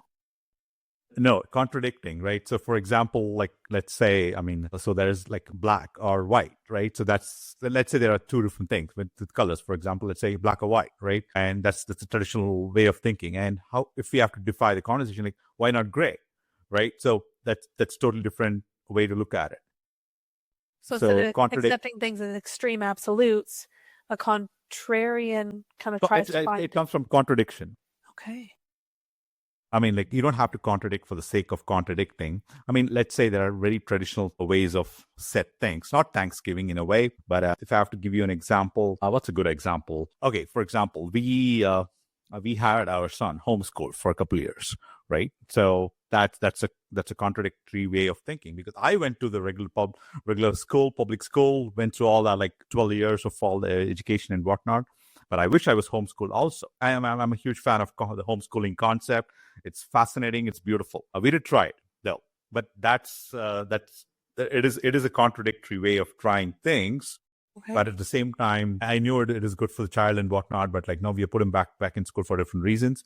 But it's a way of like approaching a concept. Okay, why the schooling has to be done only in school? Would it be kind of almost holding two contradictory opinions at the same time? You can value public school systems and appreciate homeschooling at the same time. Yeah. Is that kind of the concept? Or would it be more so like how do we find a balance of having both homeschooling and the public school system? Both homeschooling and public school system. I mean, I think we kind of need both, having tried both. I have a product of a public school system, and my son, he did go at least for until fifth grade. He was in the public school system. So we tried for a couple of grades to homeschool him. It is good. I think we kind of need both in a way. I think there are positives to the homeschooling, and also there are positives to the public school system. Not everyone can do a homeschooling system. So yeah, I think there are good and bad in pros and cons for both the options. But sometimes, especially when it comes to different narratives that are being like formed over the years. Okay, is socialism good or is capitalism good? I think there are great things with socialism. There are great things with capitalism too. I mean, everything that we see with this microphone, this monitor, the lights, all of this are a result of capitalism in a way, right? So if you have to challenge traditional ways of thinking, that's being contradictory, right? So I just don't want to contradict for the sake of contradicting, but I want, when I'm contradicting, I want to contradict at the same time be right. So that's the contrarian being right. I was trying to explain. Yeah. Cool. You learn something new every day. No, it's good. I've never paid much attention to anthropologists or anthropology, so now I know in terms of like I kind of like it actually being that contrarian. I'm a friend of contrarian, so I kind of like it already. So yeah, they're good. It's good. It's cool. So where are we? So we're finishing up New Zealand. So we're finishing. No, we were in Vietnam. Remember with the banana waffle thing, the banana pancake thing. So we were talking about travel and how people observe and how travel kind of helps, and especially the street food. So we were there. We were at the street food. Yeah. So loved Southeast Asia. And the reason I went to Southeast Asia too was, so my visa finished in February. And I at this point knew that I was going to end up back in Canada to start this business. But I, in my head, went, I'm not moving back to Canada in February. That's nuts. Right. So I went, well, I guess we'll go kill time in Southeast Asia. Oh, no. Right. So that's how I ended up there. Plus, from talking with my coworkers and talking to other travelers, I'm like, you know what? I've heard good things about Southeast Asia. Let's go explore. So yeah, I started in Vietnam, and I spent pretty much a month in each country that I went to. I was in Southeast Asia for about 5 months. So I was in Vietnam, and then Cambodia, then Malaysia, then Thailand, and then Laos. So I kind of did the mainland of Southeast Asia in a little rotation. And I loved it. It was so good. The street food, buses, the trains, the beaches, the locals. Oh, it's just the bank account. Oh, it's so nice to be able to live off of $20 a day sometimes. Which was the best experience from the entire Southeast Asian travel. I have not been to Vietnam. Still, my brother have been. I have not been, but I've heard great things from Vietnam as well. What was the highlight of that entire Southeast Asian exploration, if you will? Oh no, what a hard question. I mean, what stood out? I mean, as an experience, what stood out when you think of that entire trip? What stood out? Okay, I'm going to do a little loophole. I'm going to tell you a favorite memory from each country. Okay. I don't think I can summarize them. Vietnam. Well, there were so many. Man, now I can't even pick one. Oh, okay, I did the Ha Giang Loop. So it's very widely known as kind of a motorbike loop. A lot of people. I'm going to bring Google, and then let's do it. This time for a change, I'll bring the Google search. And you're going to search all your favorite places. How about that? Sounds good. All right, go ahead. So if you type in Hanoi I guess we could probably type in Ha Giang. So HA space GIANG, I think. Yeah, the loop. Giang. Yeah. Okay, got it. So, yeah. So it's a beautiful space, and a lot of people do bike tours. You can do kind of a 2-day, 1-night, 3-day, 2-night, however long of travels that you have. And it's a little bit more, it's in the northwest part of Vietnam. Actually, we went right along the China border at one point on my trip. That's how far north it is. And so I did a 5-day, 4-night trip with that one. And I was the only one on my trip because most people do 2 days or they do 3 days. So they're often more group tours. But I indulged and I was like, nah, I'm slow traveling, man. So I'm doing 5 days, 4 nights. So it was just me and my guide.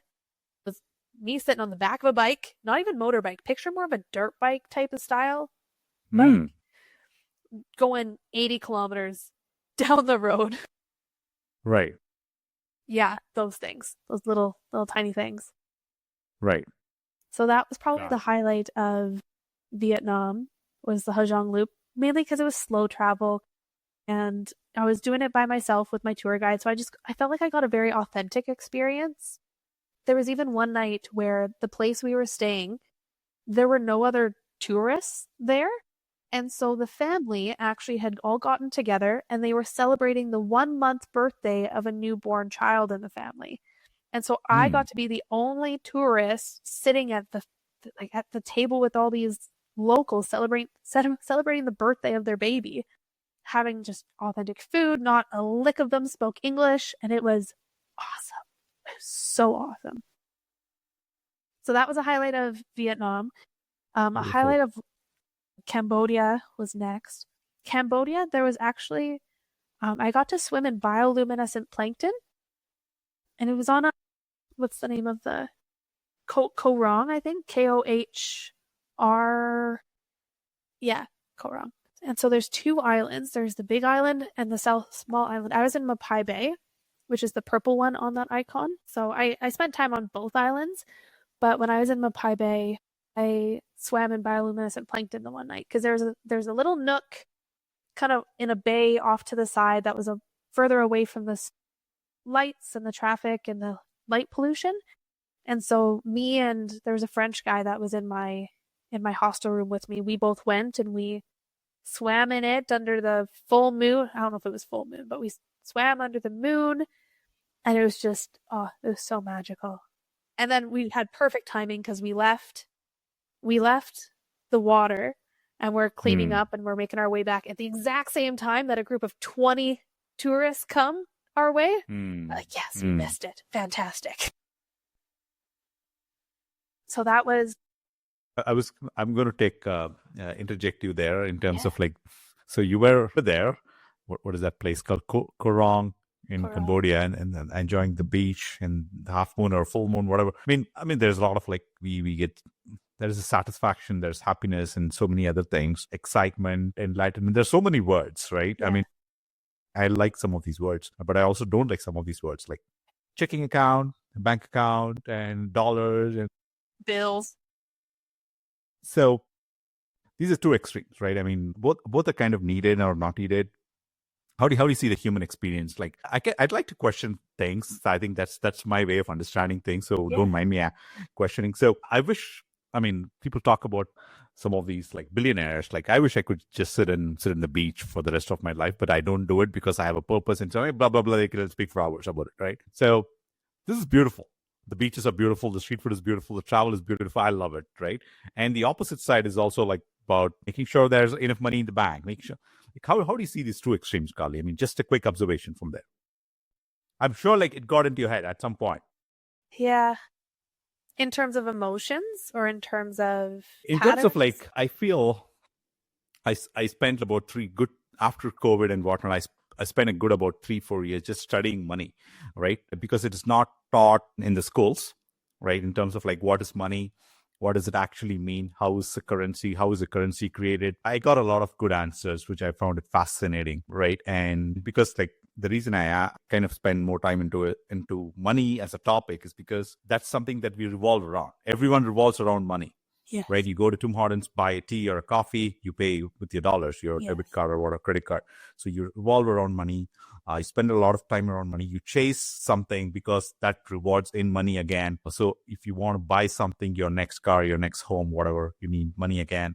So money plays a big role in everyone's life, not just in Canada, worldwide actually. But at the same time, there's happiness, there's human emotion, human connection, all of that actually, money has nothing to do with that, but okay, it's kind of an enabler. And it's not, if you're doing a genuine handshake or a hug, actually, money has no play in it, actually. Shouldn't. So it shouldn't actually. But money is not good or bad in itself. But at the same time, it kind of plays a role in everyone's life. And there's a lot of suffering, which is what I kind of don't like, because there's a lot of suffering because of the money factor. Yeah. Right? I might be following So where that's you're where I'm going. coming from. I think. Yeah. So some things that I've kind of noticed with the two extremes is that we know that we find so much value from the moneyless experiences. We get so much joy and priceless satisfaction from swimming in bioluminescent plankton on a free beach, on an island that cost me $20 a day. Like, we know the satisfaction of the human experience and how it's priceless. Yet money comes in and it's like, oh, you want that priceless experience? It actually has a price. Here it is.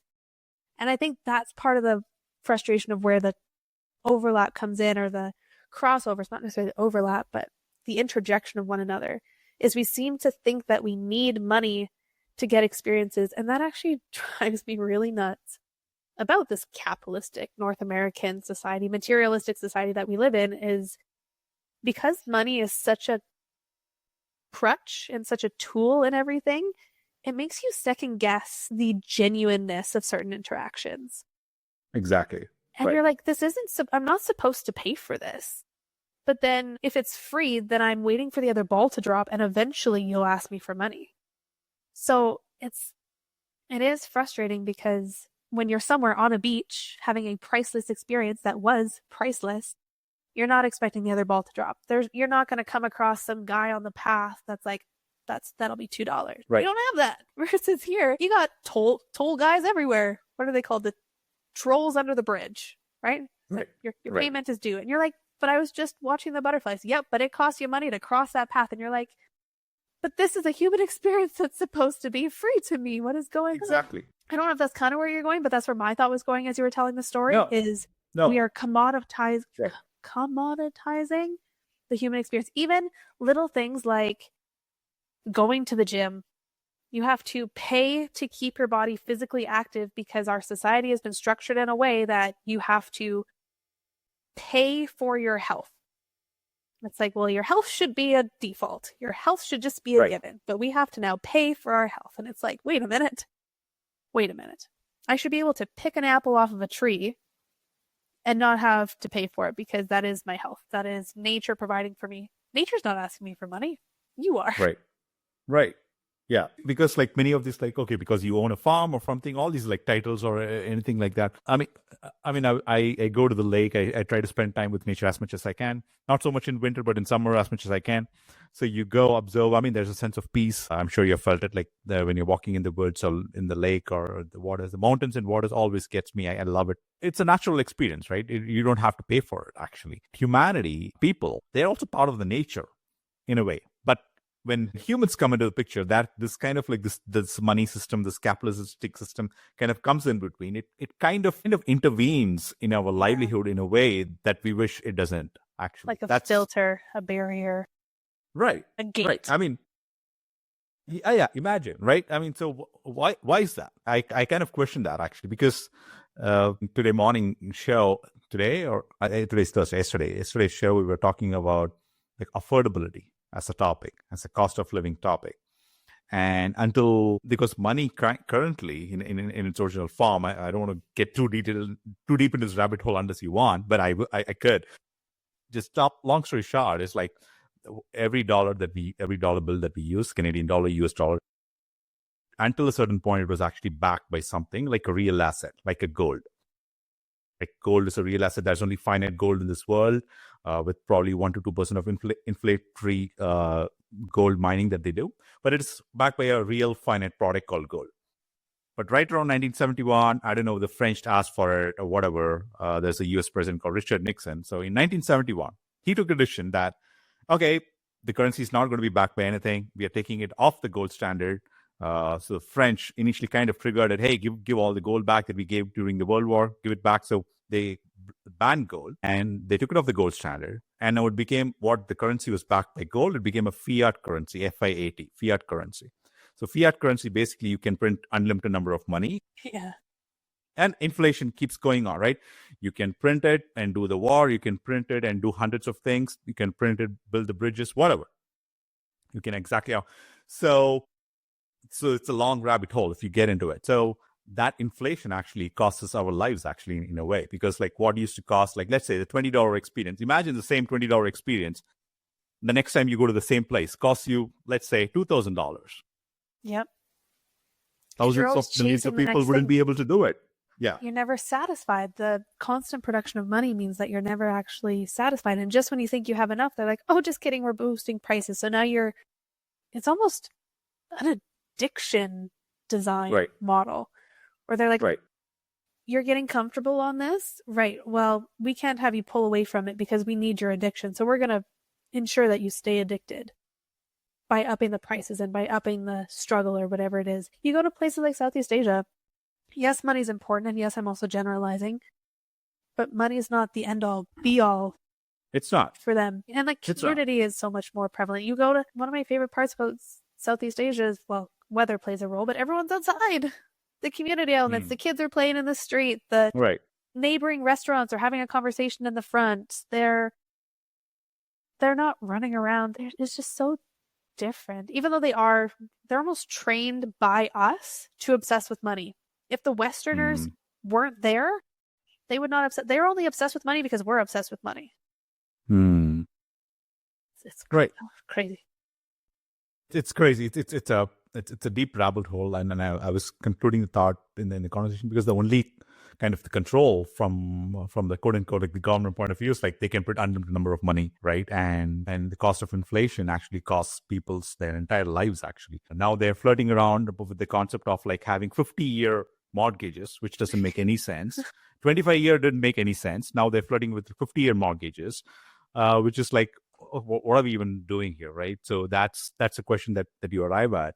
So that's why I asked that. Didn't mean to interrupt. Oh, good. But you're having a beautiful experience, but at the same time, and we are also constantly, we have to think back and forth. Why not have the human experience long? You don't have to be swimming in the ocean 24/7, but even like a genuine face-to-face conversation with someone, you're having a meal with someone, you're having a tea with someone. Those are genuine conversations, right? And it shouldn't cost you your life to be able to do that. And maybe that's the reason I'm even doing this podcast, to have those genuine conversations with people around the world. So I think I'll continue to do this for as long as I can. So yes, because then you're not waiting for the other ball to drop too, right? Maybe there are some podcasts where they say, well, in order to be on my podcast, you have to pay. I get it. It's a business model. It's a thing if you design it as such. But then, yeah, if that's not your purpose, then don't do it. That'll look different. That's a marketing material. Okay, fine. Like it's completely different actually. We are not having conversations like this or with that. Okay. How are we pitching the product? What are we talking? What are those keywords we're talking about? Oh, here are these the viral moments that no, it's not that. But anyway, so forgive me for interrupting your all good thing. Okay, now let's go back. Where were we? We're in Laos. We were in the beach. Rabbit hole. Yeah, I love that you went from beach to money. But yes, that's a beautiful rabbit hole. I'm very impressed. Now continue from go wrong. So that was the last. I went go wrong actually. Okay, so that was Cambodia. So then after Cambodia, I went to Malaysia. And there's an island in Malaysia that is my favorite. It's called Perhentian Island. Perhentian. Yeah, Perhentian Islands. This was, so there's the two islands. I went to the little one, the Kessel, and this was my highlight of Malaysia because it was such a small island. Is it Coral Bay? Yeah, so there's a couple. So if you pull up the map of just in general Perhentian, so there's Romantic Beach, and if you kind of zoom into the middle of it, right where the title is, Long Beach. So Long Beach is on the east side. To walk from the east side at Long Beach to the west side takes 8 minutes to walk. From here to here? Yeah. So it's small. It's very small. Got it. It takes maybe an hour to go from north to south-ish.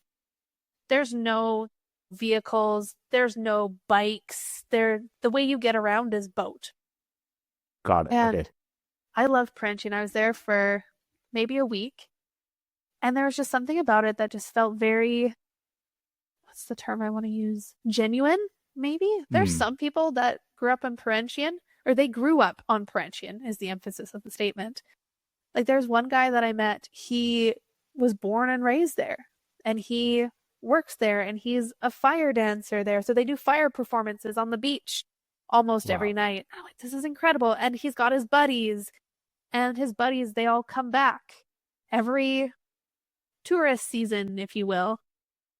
They go away because it's cyclone season. Fire show was so cool. So I love Parentian because it had this small town vibe to it, and it was slow. You don't have any vehicles. You're not catching cabs. You literally walk everywhere.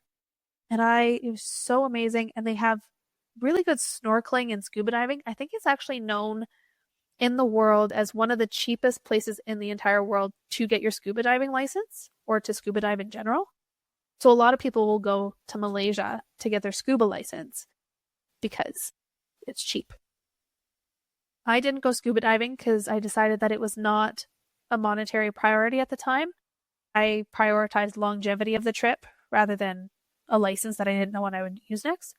But I did go snorkeling the one day on a tour. I think that was a different island though. But yeah, there were some locals. There's a local guy, he's Malaysian, and that was his holiday place. He also had friends on Parentian. So it wasn't just tourists that went to Parentian. It was also other Malaysians would use it as their getaway. And this one guy that I met, he was huge into free diving. So one day, he takes me and a couple other people from the hostel free diving for free. Speaking of the monetary, like, human experience that you shouldn't have to pay for. Free dive.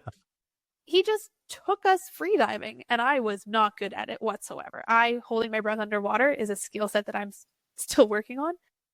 But free diving meaning like you don't want any oxygen cylinder or anything. You just dive into the sea. Okay. Yep. Yeah. You just dive. He's got these massive fins that cost 800 Australian dollars. He's got a whole scuba suit. He's got a little spear that's attached to his calf.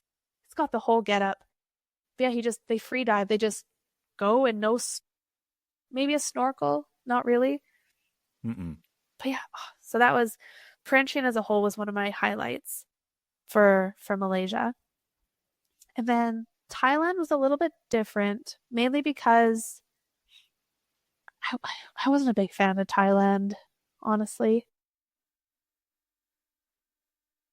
The way that I did my travels too, it was a lot of exploration at one country, and then the next country was more rest. Big exploration and then rest. So Thailand happened to also be the rest country.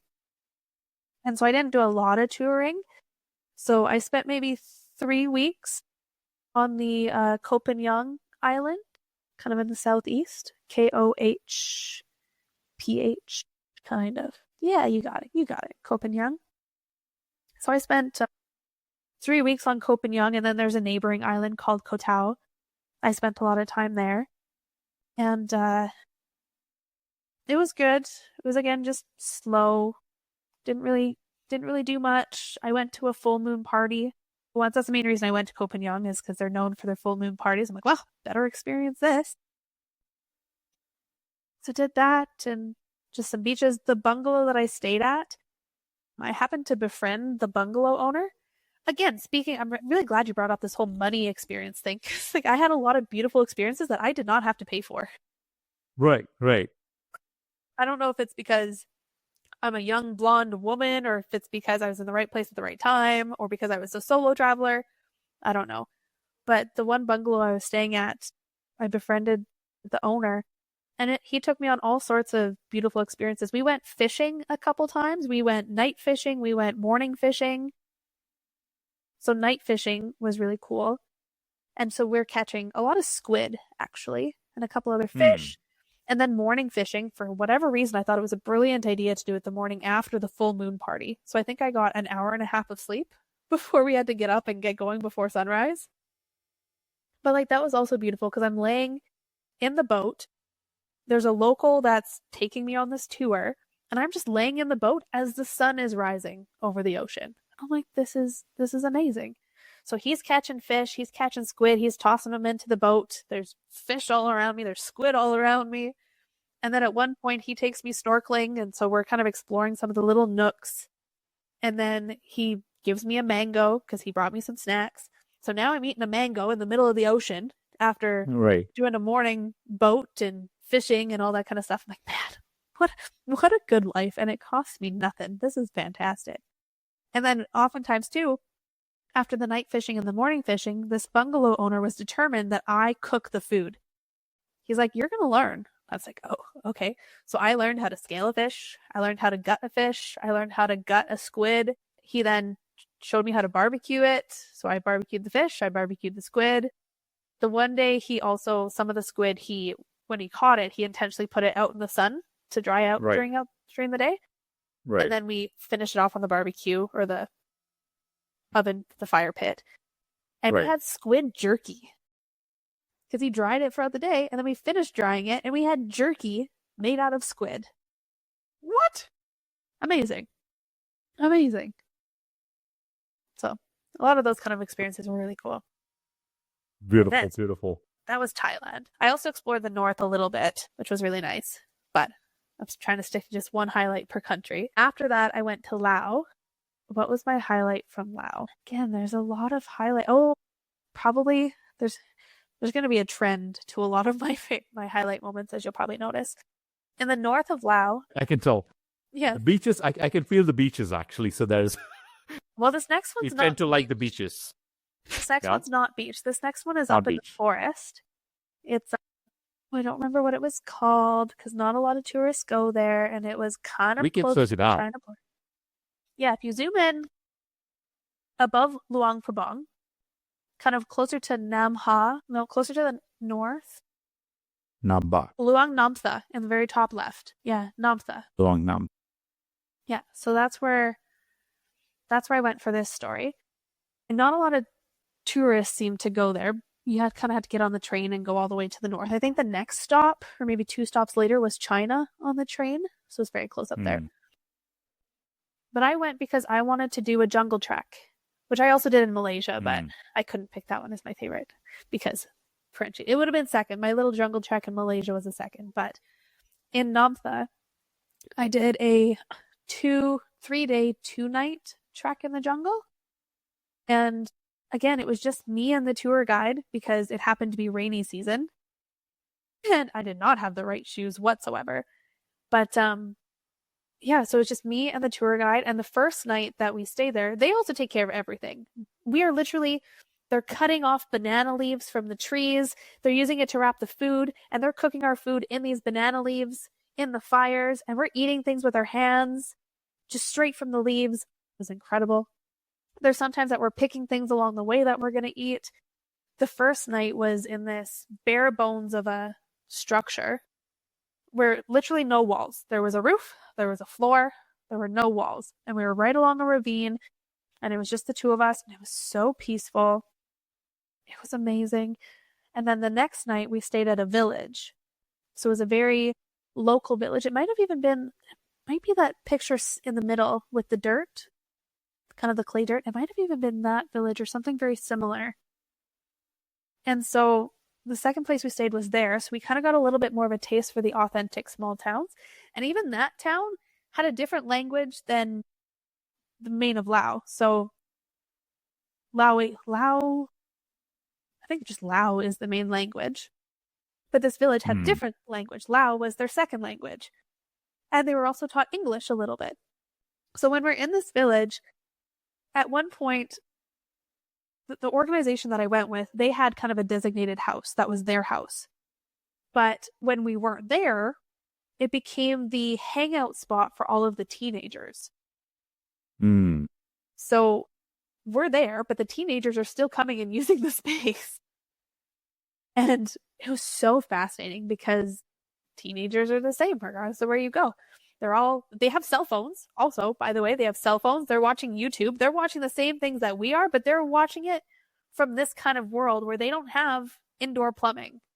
They barely have electricity, yet they're watching the same things that we are. Can you imagine what of a different reality that would be? Talk about making the strange familiar and the familiar strange. 100%. But one of the highlight moments of that specific area was I was trying to have a conversation with one of the kids. And so I was journaling at the time, and I flipped my journal to the very last page. And what we started doing was we started playing a little game where we would draw something, and then they would tell me what the word was in their language, and I would tell them what it is in English. And so we kind of were playing this Pictionary guessing game. Right. And it became this fun thing where they're like, oh, now I want to draw something. And then they'd tell me what it's called, and I'd tell them what it's called. And it just, it was so fun. So that was the Lao highlight. There's definitely a trend, right? I'm by myself, I'm in nature, things aren't costing anything, I'm getting the authentic experience. Seems to be the trend of my highlights. I mean, that's all it is. I mean, what else do we need out of like the human experience? I think that's all it is. Yeah. To connect with people and be genuine and enjoy nature, and like how I don't think it can get better than this, isn't it? And it's an interesting thing too. Speaking of money, it just came to mind. You know how a lot of people say, at least in North America, that if someone doesn't pay for it, they don't really appreciate it. Right. Networking memberships, for example, if you get something for free, or even we'll name drop Kelly. If Kelly had the Catalyst Club for free, people wouldn't appreciate it. People tend to appreciate things when they pay for it. That's right. How is the exact opposite of that statement true when traveling? I appreciate things so much more when I get them for free when I'm traveling. So how does that contradiction work? I think both are true. Both are true. Yes. It's perfectly fine with the networking club for the community thing. And also, I think when it comes to nature, right, I think we don't want to put a tag on nature. What's the best? I don't know, beaches are different, jungles are different, but like, what's the best nature experience? I don't think we can put a price tag on it. Yeah. Right? That's fun. Look at us looping everything together, right? Contradictions, money, experience, observations. Look at us go. It's because life is not black or white. That's what I understand. I mean, I was having this conversation with my brother, and it's not always black and white. There is a gray area that no one talks about, and not like talk about. Right? That's a difference. So often people in society, people would want people to be in part of camps. Oh, you're part of the left or you're part of the right. Oh, no, I don't want to be part of either, actually, to be honest. I would rather be in the middle and not pay no attention to either of the sides. So I love that being that person, actually. It kind of pisses off both sides. I love that. Right. So I don't think people have to be in these like different zones or buckets. It's very nuanced. I like the conversations that are like nuanced, or topics that are nuanced. It's like, because life is nuanced, right? Not everyone is the same, right? There might be girls and boys from Sedgwick. Not all girls and boys are the exact same as Karli Grove, right? So they might have similar experiences, but they are not the same, or would have had the similar experiences like yourself, similar values, right? So, different executions, 100%. Different values, same executions. Like there's all sorts of beauty in the dichotomy of reality. Speaking of like values, like what values do you normally pay attention to, Karli, and what kind of like are like the traditional values that I think should go a long way, and I think should serve global recognition and like the wider societal recognition that's not seen often? What do you think those are? I mean, we could continue the travel thing, but just segue into values. Yeah. In terms of kind of, if I were to wave a magic wand and say that I think everyone should have this value kind of thing, that kind of question? Yeah, I think this is a societal value that I think probably an underrated value. I think you wish that it felt more mainstream recognition, that people don't see it as much, kind of thing. By default, I wanted to say community, but then I also rolled my own eyes because I'm like, everyone talks about how community is important, and they don't seem to use it on the depth level. So my brain's like, how can I use a specific example of community? And I wonder if my brain then went to small talk, which is fascinating because I'm a very deep thinker. I'm a very deep person. And sometimes people ask me, they go, how do you have such intricate conversations with people? How can you go so deep with people? And part of me wonders if it's not seeing them as deep, but just seeing them as small talk. Some people maybe are afraid of small talk, but maybe deep conversations are just longer forms of small talk, maybe. I don't know that would necessarily be a value, though, because it's more of a practice. I'll rephrase it for you. After right around COVID, from my experience, where I said it kind of opened my eye and whatever, right? I kind of told myself, like, I didn't say it publicly, but I've told myself, and I've shared it in other conversations, that I'm going to slowly avoid or stop having shallow conversations, if you will. Because, like, right? Hey, good morning. Merry Christmas. Happy New Year. Like, great. Yeah, it all means like... Yeah, they got like many of these things, like as if means something means nothing many of these times. So I want to move away from those shallow conversations because and I want more meaningful conversations, more deep conversations that actually, I think it matters to humanity, first of all, and it matters to me actually. So that kind of relates to what you're talking in terms of because, hey, how's the day? Great, right? Great doesn't mean anything. How are you doing? Fine. Fine doesn't mean anything. Most of when you hear the answer, how are you doing? I'm good. I'm fine. When they say they're fine, they're good. Actually, they're not good. There are more things to it. There are thousands of things actually going on that no one actually gets to. Yeah. I totally agree. And I thought of a better answer to your value question. And it's maybe two, and I see them overlapping, but also kind of different. Curiosity and challenging. Kind of tying back to what you were saying earlier with your contrary and how you want to challenge things. I wonder if a value that we should have is to challenge things a lot more from a place of love, obviously not from a place of aggression, but I wonder if instead of seeing it as challenge, we see it as curiosity. So that's kind of how I see them overlap. Because curiosity is, hey, I want to learn more, and I recognize that I do not know everything, and I can never know everything. And challenge is to say, actually, I don't know that you're fully in the right. So can I challenge you on that? I'm curious as to why you are so strong on that. I think those values would go a long way, especially, what a phrase to say, especially in today's society, right? Where a lot of people are very firm in, I'm about to go on a small little tangent. They're so firm in authentic self. They're so firm in authenticity and vulnerability, but yet I fear that it's still a little bit fluffy and there's still a little bit of judgment because it almost removes the opportunity for that experimentation. If you would have told me when I was in high school and early, just that was my authentic self, living in a small town where I wasn't able to experiment, I'd have been like, that's today's version of authentic self, but there's still a lot of exploring to do. There's still a lot of challenging that I need to do. But if you just say, stand in your authentic self, well, isn't the whole purpose to challenge and to be curious and to explore? This isn't the final destination. This is just a phase. And so I wonder if we could have a little bit more of a value of curiosity and challenging, then we wouldn't take things as absolutes. We wouldn't put things in a box and then put the lid on it. We could at least put things in a box and maybe cut a hole out the window, cut a hole out the side. I love that. Yeah. There should be a way to, if this doesn't work, there has to be a hole. There has to be an exit way to not, I'm not a fan of absolutes either. Yeah. Yeah. I'm comfortable in this box right now. Right. But also do not put the lid on it for me. I do not want the lid on, nor do I want to be enclosed. Can we open some windows? I'm content in this version of my authentic self. I'm content in this version of me, of my reality. But I'm also wanting people to look in and poke holes at my reality. And I want to look outside and go, oh, that's also possible. Let me go try that for a little bit.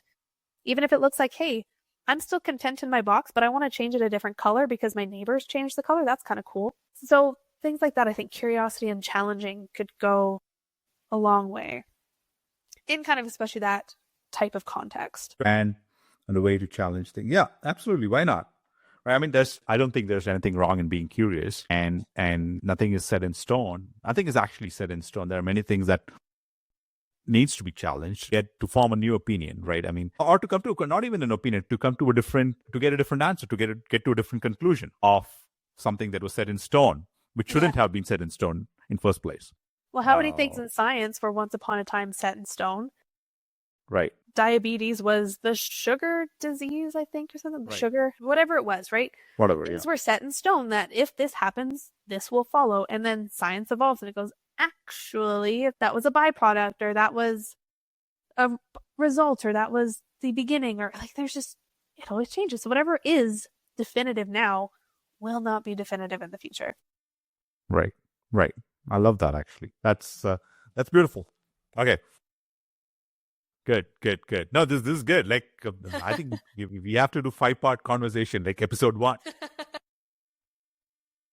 Right? You can keep going on different things. Is there so that is something you wish from a value point of view gets more mainstream adoption from? Is there any other topic from a value point of view you want to bring? Probably, but none are coming top of mind. Okay, cool. In the next episode. There we go. There we go. I mean, a lot of them connect back to Kantency too, which is the next step of the Pathfinder journey too. So I'm sure it'll all kind of intertwine, and we'll touch on it indirectly. 100%. So just leaving the thread on the travel. So we stopped at like Laos, right? Laos. Yeah. And did we come back to Canada, or what happened after that? Like, yeah, I came back straight from Laos to Canada. Okay. Got it. Do you want to talk about like how do you want to connect the dots to Kantency a little bit, like after you came back? Sure. Like connect the dots of how kind of it got built along this journey so far. I mean, I love the exploration you did with the travel. We'll wrap it up. New Zealand, we'll summarize it. New Zealand, and now you're back in Canada. What happens next? And when does Kantency start taking shape? Yeah, so Kantency started taking shape pretty much a month after I moved home, which also, fun fact, I returned home after exactly 500 days of traveling on the nose, which is really fun. That's a year and a half. Like, it's a pretty long travel, actually. Yeah. Which includes New Zealand, right? Yes. Okay. So yeah, I left Laos, came back home. I moved into my grandma's house because I needed somewhere to live. And so grandma's worked out really nicely. And actually, it was so beautiful to live with my grandma. She's now 95. And so last year she was 90. Yeah, she would have been 93, turned 94 last summer. So I got to live with her and her partner, who was 91 from the States. He was from Cincinnati. Right. So it was really beautiful to live with my grandma for 3 months too. Like, just one of my favorite human beings on the planet. So yeah, moved home. And the first thing that I did was try to brainstorm a name for this company, because I'm trying to figure out what in the world do I call it. But I had these concepts that I wanted it to portray. So first thing I did was the name, and then I made the website, and then I'll get into the rest. But you were curious about the name too, right? Yeah. Yeah. I kind of like, I was thinking about it. Maybe you can explain it better. I don't want to even say anything. You should explain it. I was thinking like consultancy, it kind of like aligns to that, but you'll have a different answer. So please go ahead. My answer is deep, which surprises nobody. Right. I tell them and they go, wow, that took a lot of thought. And I was like, well, that's my default, but yes. So what I did is I went to ChatGPT, as we do, because I was trying to find a word in a foreign language that represented certain concepts. I didn't quite know what concept, but I had all these just general concepts that I was trying to, there's got to be a word that exists in another language for this thing that I'm trying to express. Worst comes to worst, German, right? Germans have a word for everything. So I went to ChatGPT and I ended up coming across the term Kanten, Kanten. And it's a Japanese term, and it has two meanings. One is point of view or perspective. And the other one is agar, which I believe is like the gelatin that they put on petri dishes when they're testing. Right. I think. So it has two meanings, which I loved, because one of the concepts I was trying to convey is how the way that we see the world is influenced by our perspective, and our perspective is influenced by our environment. And so it just was very beautiful that a foreign language word represents perspective. But even more than that, language and environment, it demonstrates on such a deeper level how environment and language influence how we see the world. Because in Japanese, the word Kanten means perspective, but it also means agar. So when you hear that same word, Japanese automatically have two associations, which means they're very closely linked in how they see the world. You come to English and you say perspective, it is nowhere near agar. Like, those two things are in completely separate boats. Therefore, the way that we see perspective literally is different from how the Japanese see perspective. And so I loved that. But then I didn't want to appropriate the Japanese language. I didn't want to go Kantency Consulting because I didn't want to get canceled sooner than necessary. So I was like, okay, Kanten something. And so I thought, how lovely would it be to take this Japanese word that represents perspective and to contrast it now with an English word that represents perspective? Because that's pretty much the purpose of it, right? Is to have these two things say the same thing in different languages. And so I came across a host of brainstorming with ChatGPT, and the English verb to see, S-E-E, I turned into C-Y as a homophone. for the verb. So now we have Kanten, which represents essentially Japanese perspective, and we have CY, which represents English perspective. And you bring them together, and it represents perspective. But it has this whole other underlying current and context to it where it's automatically tells you that perspective is influenced by so many things that we take for granted.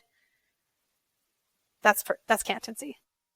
Got it. Beautiful. Love how you found the name. I mean, someone asked me like, how did you find Pathfinders? Like, I have a funny story to like a short one. It's actually when we started the first episode, 5 minutes before the show, we didn't have a name for the show, right? Like, and it was about to start at 1 p.m. or 2 p.m. 5 minutes before the show. Okay, let's call it Pathfinders. I mean, just during we are calling the podcast as Pathfinders. It kind of like, I don't know, it just happens. Sometimes you see intuition. I don't know. I never wanted to name it anything. I didn't have a name. It just started as a Pathfinders, and everyone seemed to like it actually. And yeah, anyway. Just follow the gut instincts. I think I listened for a while to Dax Shepard's podcast called Armchair Expert. And it's You've seen it? Listen to it? No, I haven't. I'm just looking at Jack Shepard. I'll watch it. Okay. Dax, yeah. So there's a podcast episode he was talking once about how he didn't necessarily intend to have that be the name. It was kind of just a throwaway name that they're like, we'll just play around with this. But it's so fitting to the show because he has an anthropology background. And one of the things with anthropologists is they call them armchair experts. They're these old men that are textbook smart, and they are experts from their armchairs, but they have not went and experienced the world, but they will be the expert on this matter from their armchairs. And so it was very fitting that that's what he called the podcast, because he's on the podcast, he's asking people a lot of questions. He's kind of taking on the role of an anthropologist and asking them questions and learning more about them and pulling things from his anthropology degree. And so it seems like a very fitting title, but he just kind of threw it out there and just kind of went with it. And so kind of similar to your Pathfinders, you're like, you just kind of threw something out there, but it happened to just stick really well. New Zealand, we just threw New Zealand out there and it just stuck really well. I mean, we have had different guests, Karli. I mean, we haven't done this, like, you have gone to their life journey, life map, I call it, in terms of, but we have never done the travel experience. In our conversation, I love the travel experience. We went to, I felt like we really actually went to those beaches and I kind of had a taste of not the real experience, but I felt like we were actually going through these different cities. My wife tells me like I like to plan. I like the trip planning more than actually doing the trip itself sometimes. Nice. Right. Like booking the ticket, looking at it, like looking at the hotel and all that. And then actually you have to wake up at 3 a.m. and go catch the flight at the airport. I hate that. Just living in Dreamland. Yeah, but actually, when you get there, it's fine. I love that part. But traveling and getting to that place and like sitting in the airplane for 13 hours, 16 hours, 20 hours. Yeah. Those are not the fun things. Anyway, but I love traveling too. I travel. I've learned a lot from traveling, meeting people, seeing new cultures, perspectives. Actually, right? Jay Shetty, I think he said it in a way like, "Who are you?" There is always a perspective. You speak of perspective, and he speaks of perception in a way. So, who are you? I am the chin of a perception. Like it's like because people form perception. Who's VJ? Yes. Who's Karli? Right? It's so like you're basically there's a million different versions of VJ out there because there's a million different people that have met you. So they all have a different perception of who you are. So there's a million different versions of you out there. Right. So that's so the answer is very different actually. So every time you hear, it's a perception of a perception. It's my perception over their perception, and that's VJ. That's Karli for them. So anyway, that's fantastic. So this is great. We have actually kind of come close to the wrapping. If there's any, but we want to talk about step 0, isn't it? Yes. Yeah, we can talk about step 0. Can I take like a 30-second break if you don't mind? Yeah. Okay, I'll be back. I'll just have fill water. I'll be back. I'm going to clear my throat. Oh, goodness. All right. I'm so sorry. So no, that was good time. Longer than 30 seconds. I was getting a throat buildup, so I was about to be like, I need to do some real aggressive. Did you get some water? Go for it. Like, no, we're good. You got it. Okay. Perfect. No, this is good. Like, We covered so many topics, contradictions, anthropology. I'm going to pay more attention to anthropology. Anthropologist Jack Shepard. Dax. Dax Shepard. I have to check out his podcast. So many travel plans. You can kind of like kicked out. Okay, so many travel plans. I've not been to Vietnam for a long time. Vietnam, Thailand. No, I've not been there. I have to. My brother, he's huge in like traveling. He's a photographer. He likes to travel a lot.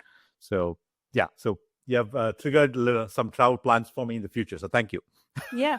Come talk to me. I'll help you brainstorm. I'll show you kind of some tips and tricks from what I went to. And one of my favorite parts about traveling, though, too, is whenever people ask me about the travels, right? I never give blanket statements. There's so many people that are like, "Oh, if you're going to go to Thailand, you have to go here.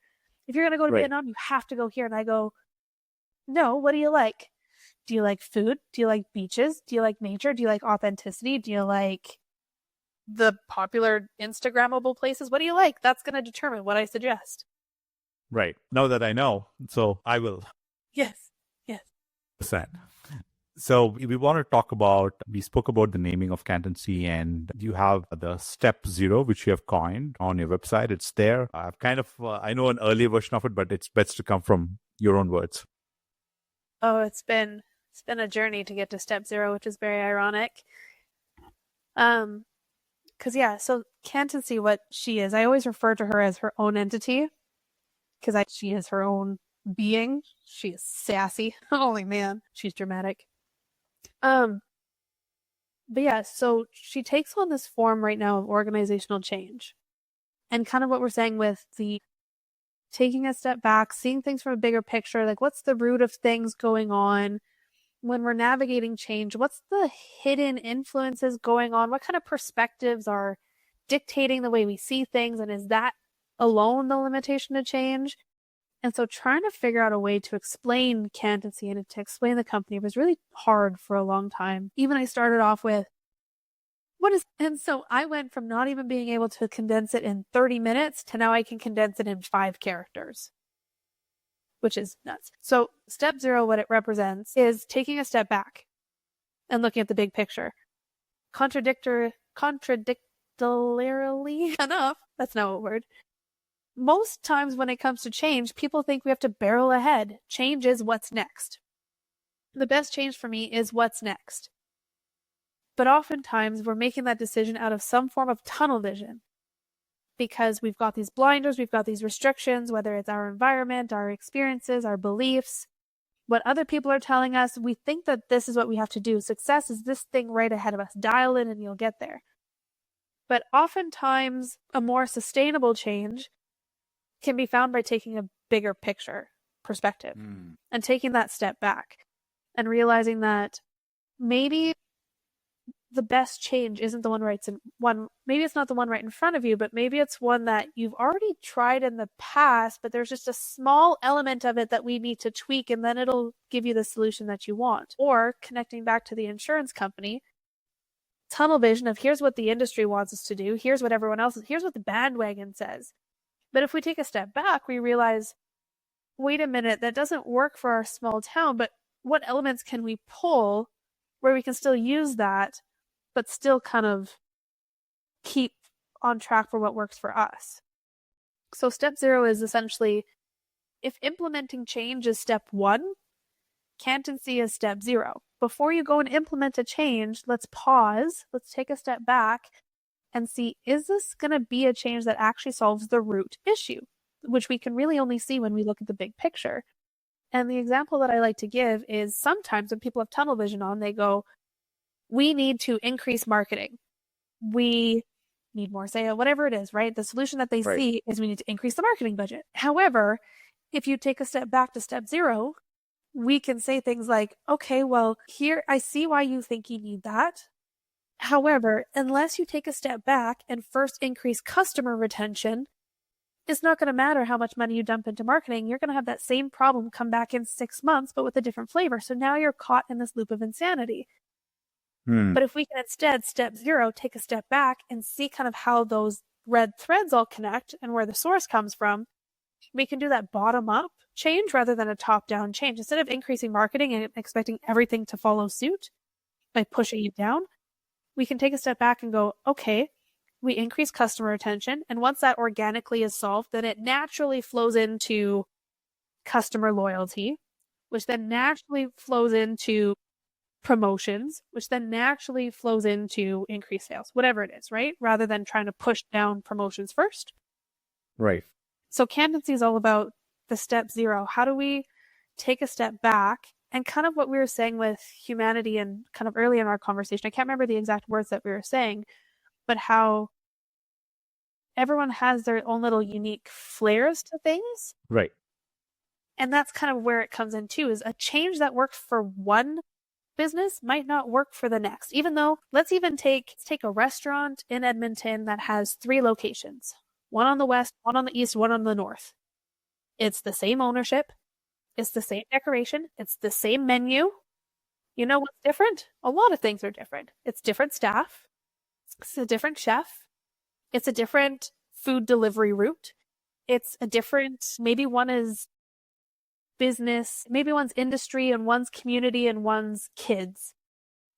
Right. That alone is going to influence how each of those locations makes decisions. You can't take one change and just force it down upon all of them, because there's influences that apply to each of them differently, which we can only see when we take a step back.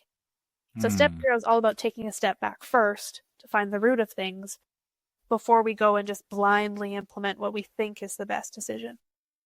Got it. In Agile, and there's in so many planning sessions, there's a word that's often regularly used these days. It's the North Star, right? I mean, what is the North Star? What is the North Star? Vision, mission, those are like words that you constantly keep here over and over again. So when we are doing change management, would step zero be about redefining the vision or the North Star? Would it be any of that? Not quite. Or would it be resetting the purpose overall for that mission, if you will?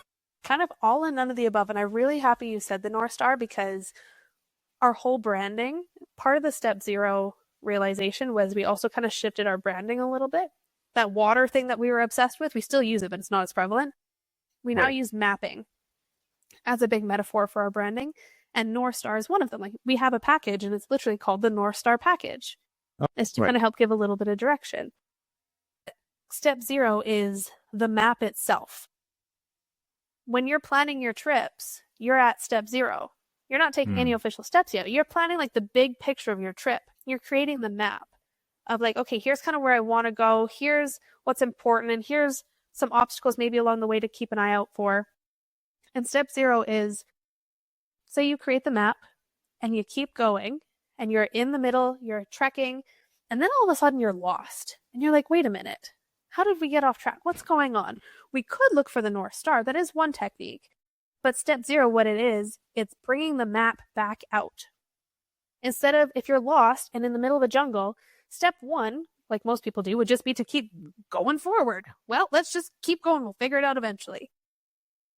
Even though you might be going the wrong direction. You're going a direction. Is it the right direction? Step zero is when you're lost and overwhelmed, we pause, we take out the map. And we go, hold on, where did we come from? And where are we supposed to be going? So step zero is the map. It's like, yeah, finding the map. Okay. And sure, okay, got it. Okay. Yeah, it happens often in travel, isn't it? Yeah. Yeah, you're on. Okay, where am I going actually? Where's the turn that I was looking for? You need to know where you've been sometimes, but a lot of times with change, people are so focused on the destination or the next step, right? Which, fair enough, it is needed, right? You need to know the bus you're getting on, the hotel you're sleeping in. You need to know the flight that's leaving the country. You do need to know the next steps. Right. But you also need to know where you've been in order to do that. You can't just go barreling ahead, because you need to be able to pause and go, hold on, where have we been? What's going on? What are our surroundings? Is this still the same direction I want to go? Because when I was traveling, I didn't really ever have a plan. Partly for that reason in a way. But even if I did have a plan, step zero allows me to say, okay, well, that was important to me, but I just met this really cool person that suggested this other really cool thing. That's actually more important now. So the reason that this original thing was important, that's not actually important anymore. Or it is really important to me and I'm getting distracted by this person trying to convince me of this really cool thing. And I might say yes to it because it's shiny and right in front of me. but that might take me away from the North Star. So it's like knowing the map, at the very least, gives you a foundation of determining what is best for you and what is a distraction for you.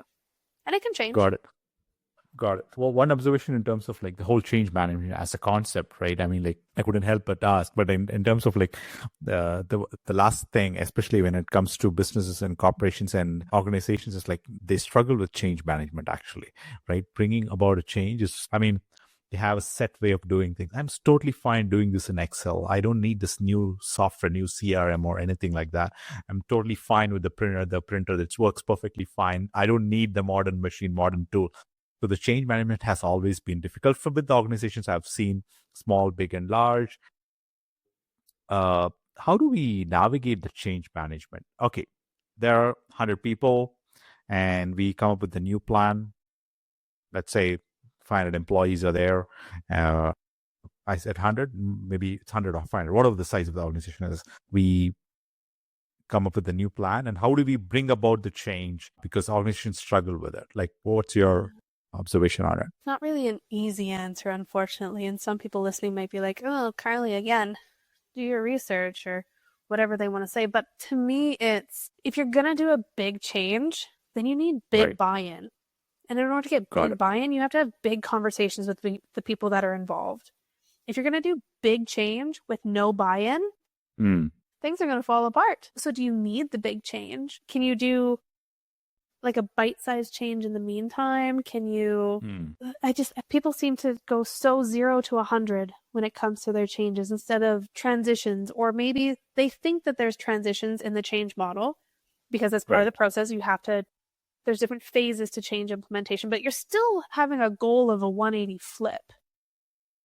But then is that sustainable? Because you're probably still going to do it too fast, and you're probably still going to do it without buy-in, and you're probably so determined to get to that destination that you're not pausing along the way to see how things are actually reacting. Maybe just because you draw the map in your strategic planning session of like, here's our 5-year plan, things can go sideways after year 1, and it's okay to pivot as long as you're doing it intentionally. But if you're just plowing ahead, that's sometimes where change management starts to go awry, because they're like, well, no, we had it planned out. It's like, well, sweetheart, travel doesn't work like that, which means people don't work like that. So your organization's probably not going to work like that either.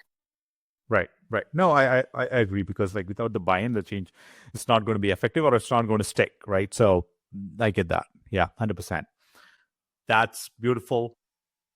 Fantastic. So I think we kind of like covered a variety of topics. I love how we kind of came to the closure. Yeah, this is beautiful.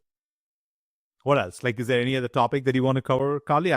I think those are the big ones. I mean, if you open up the floor to stories, we will be here till midnight, because every story that I said has a sub-story. I could go on sub-stories about my childhood. I could go on sub-stories about university. I could go on sub-stories about my journaling, about this detour to New Zealand. There's still so many other stories within the detour to New Zealand that I haven't really touched about. So I could go on those stories. I could go all in on like this travel tracking app that I've got. I could go all in on like the second highlights of Southeast Asia. I could go on the journey that careful what can of worms you open. I have a feeling you might be writing a book at some point. I have a feeling, actually. I do too. A lot of people have been telling me that, especially since coming home from my travels, because I've got all 500 days of my travels journaled. Yeah, just call it 500 days. 500 days of Karli Grove. I'm curious, in my head, it's going to take on some sort of variation of Eat, Pray, Love. Right. Yeah. Something like that. So, I mean, the story's not done yet. I don't know what the punchline is, but I definitely think there's going to be a story somewhere too. Definitely a book. I love journaling. I love telling stories. Little side note. Do you know of a concept called human design? Human design. Okay. Yeah. Talk to me about it. It's kind of an energetic, you could argue spiritual thing. Mm-hmm. So astrology is based off of your birth, or where the stars were, where the planets were, determines your astrology, right? Human design is kind of similar, where it's based off of where and when you were born, but it pulls on a couple other systems. So it pulls from the chakra systems, it pulls from the I Ching system, which is, I think, the Chinese with the 64 different gates circle. Right. And it pulls on astrology. So it pulls on all these sorts of different things, and it creates this human design. So you've got, visually, you've got the different chakras, Yeah. Yeah. And then each chakra has different gates on them, Right. like different numbers depending on where the gates of the I Ching system correspond. And then depending on which gates were activated determines how the chakras essentially interact with one another. And then determining how the chakras interact with one another determines what your human design is. Hmm. And so all that to say that in my human design, I literally have one of the gates activated is storyteller. Yeah. I am prime timed for storytelling, so there will be a book. Books, who knows? Because with the way I go on stories, it's like, okay, volume 1, volume 2, volume 3. Yeah, I was thinking about this episode. I think this will be a multi-part episode. With this one, I think we will release it because it's a long form.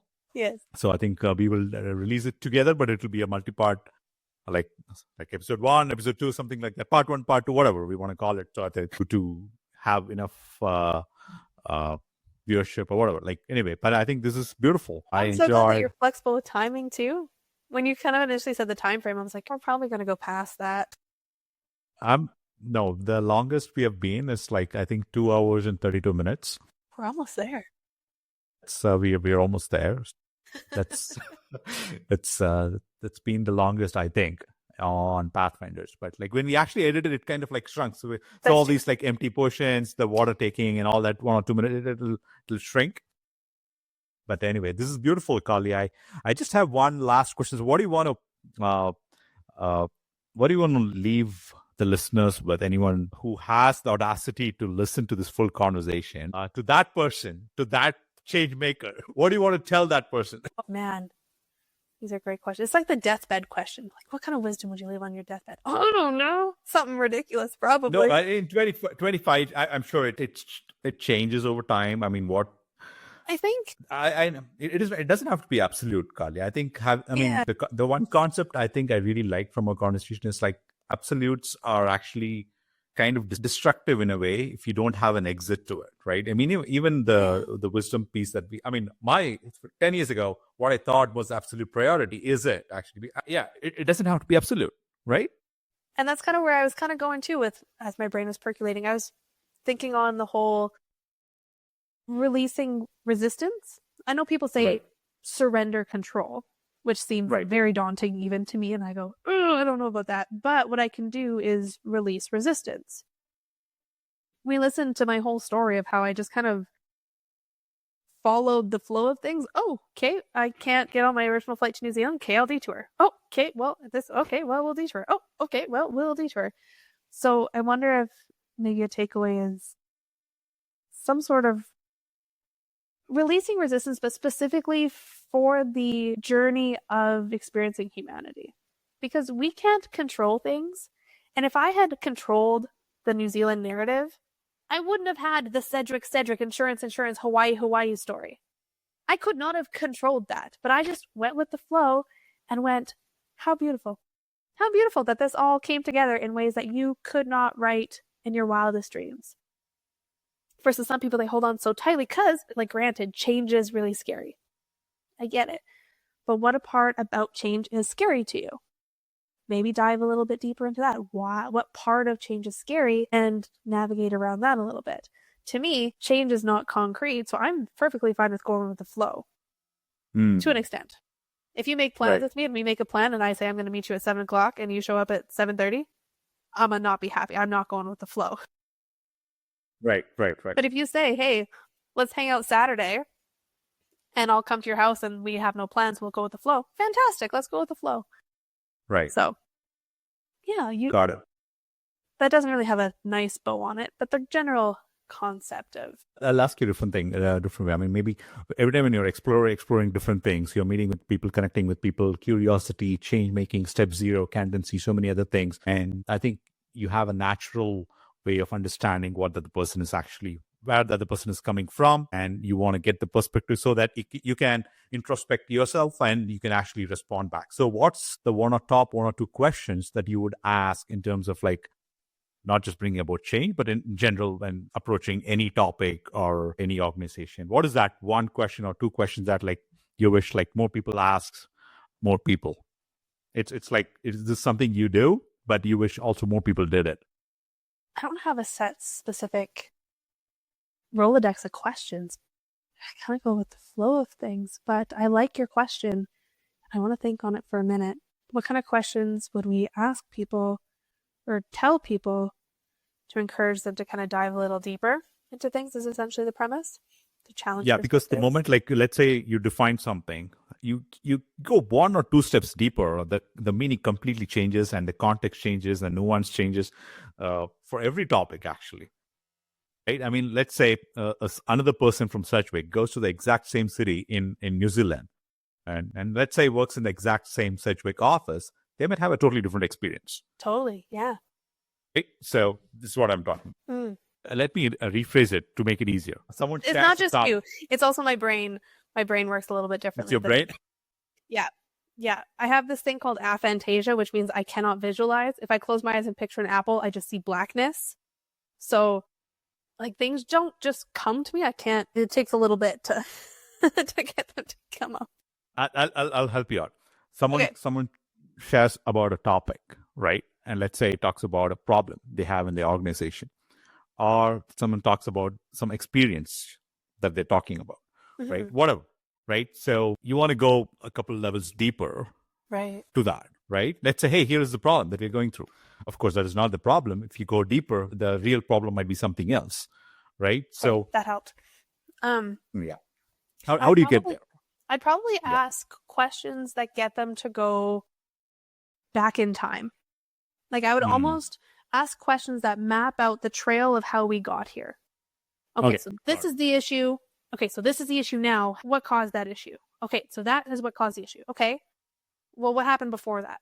Well, what happened before that? Well, what happened before that? Got it. That would probably be. I like that prompt. That helped a lot. Thank you. Contextual history.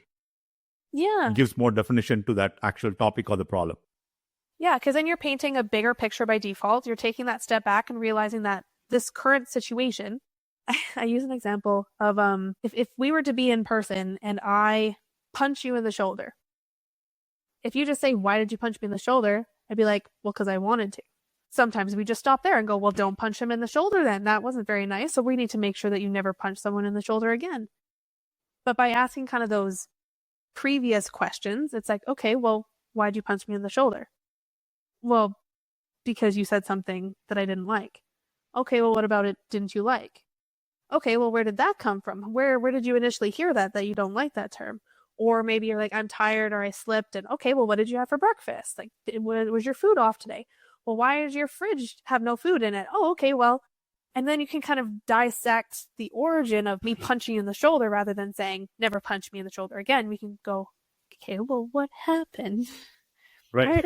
Where did that come from? Because it didn't come from nowhere. There's even a book. I've been trying to read this book for years. It's called Behave by Robert Sapolsky. He's a professor at like Stanford or Harvard or something like that. The book is massive. It's like 1,000 pages probably. It's massive. Without even reading the book, I love the book because the premise of it is each chapter goes into a different chunk of time explaining a behavior. So a behavior happens. The first chapter is what happens a millisecond before. So he talks about the neuroscience. And then the next chapter is what happens 1 second before. So now he's talking about the hormones in the body. And then he's talking about what happened 1 minute before. And now we're talking about maybe environmental cues. And then the next chapter is what happened 1 hour before. So now we're talking about food intake. Then 1 day before. Okay, well, and that book naturally does the progression of seeing how everything is so interconnected in terms of behavior. Right.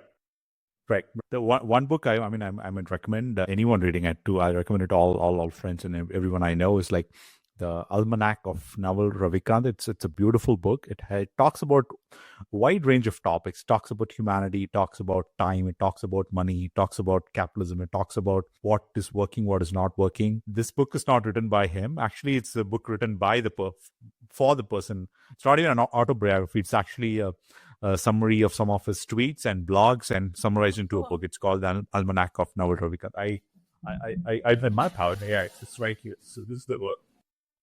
So okay, I'll fix it. So this is the book actually. Okay.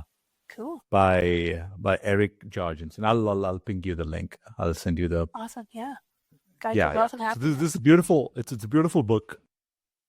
brings a lot of more perspectives, nuances to set in stone theories for centuries. So I like it, actually. It's easier to understand, and he kind of like breaks things. And if he's on, I think he's on Twitter. Yeah. Naval is this as a handle. So you can try and follow his work. Yeah. Anyway, so that brings us to the close pretty much.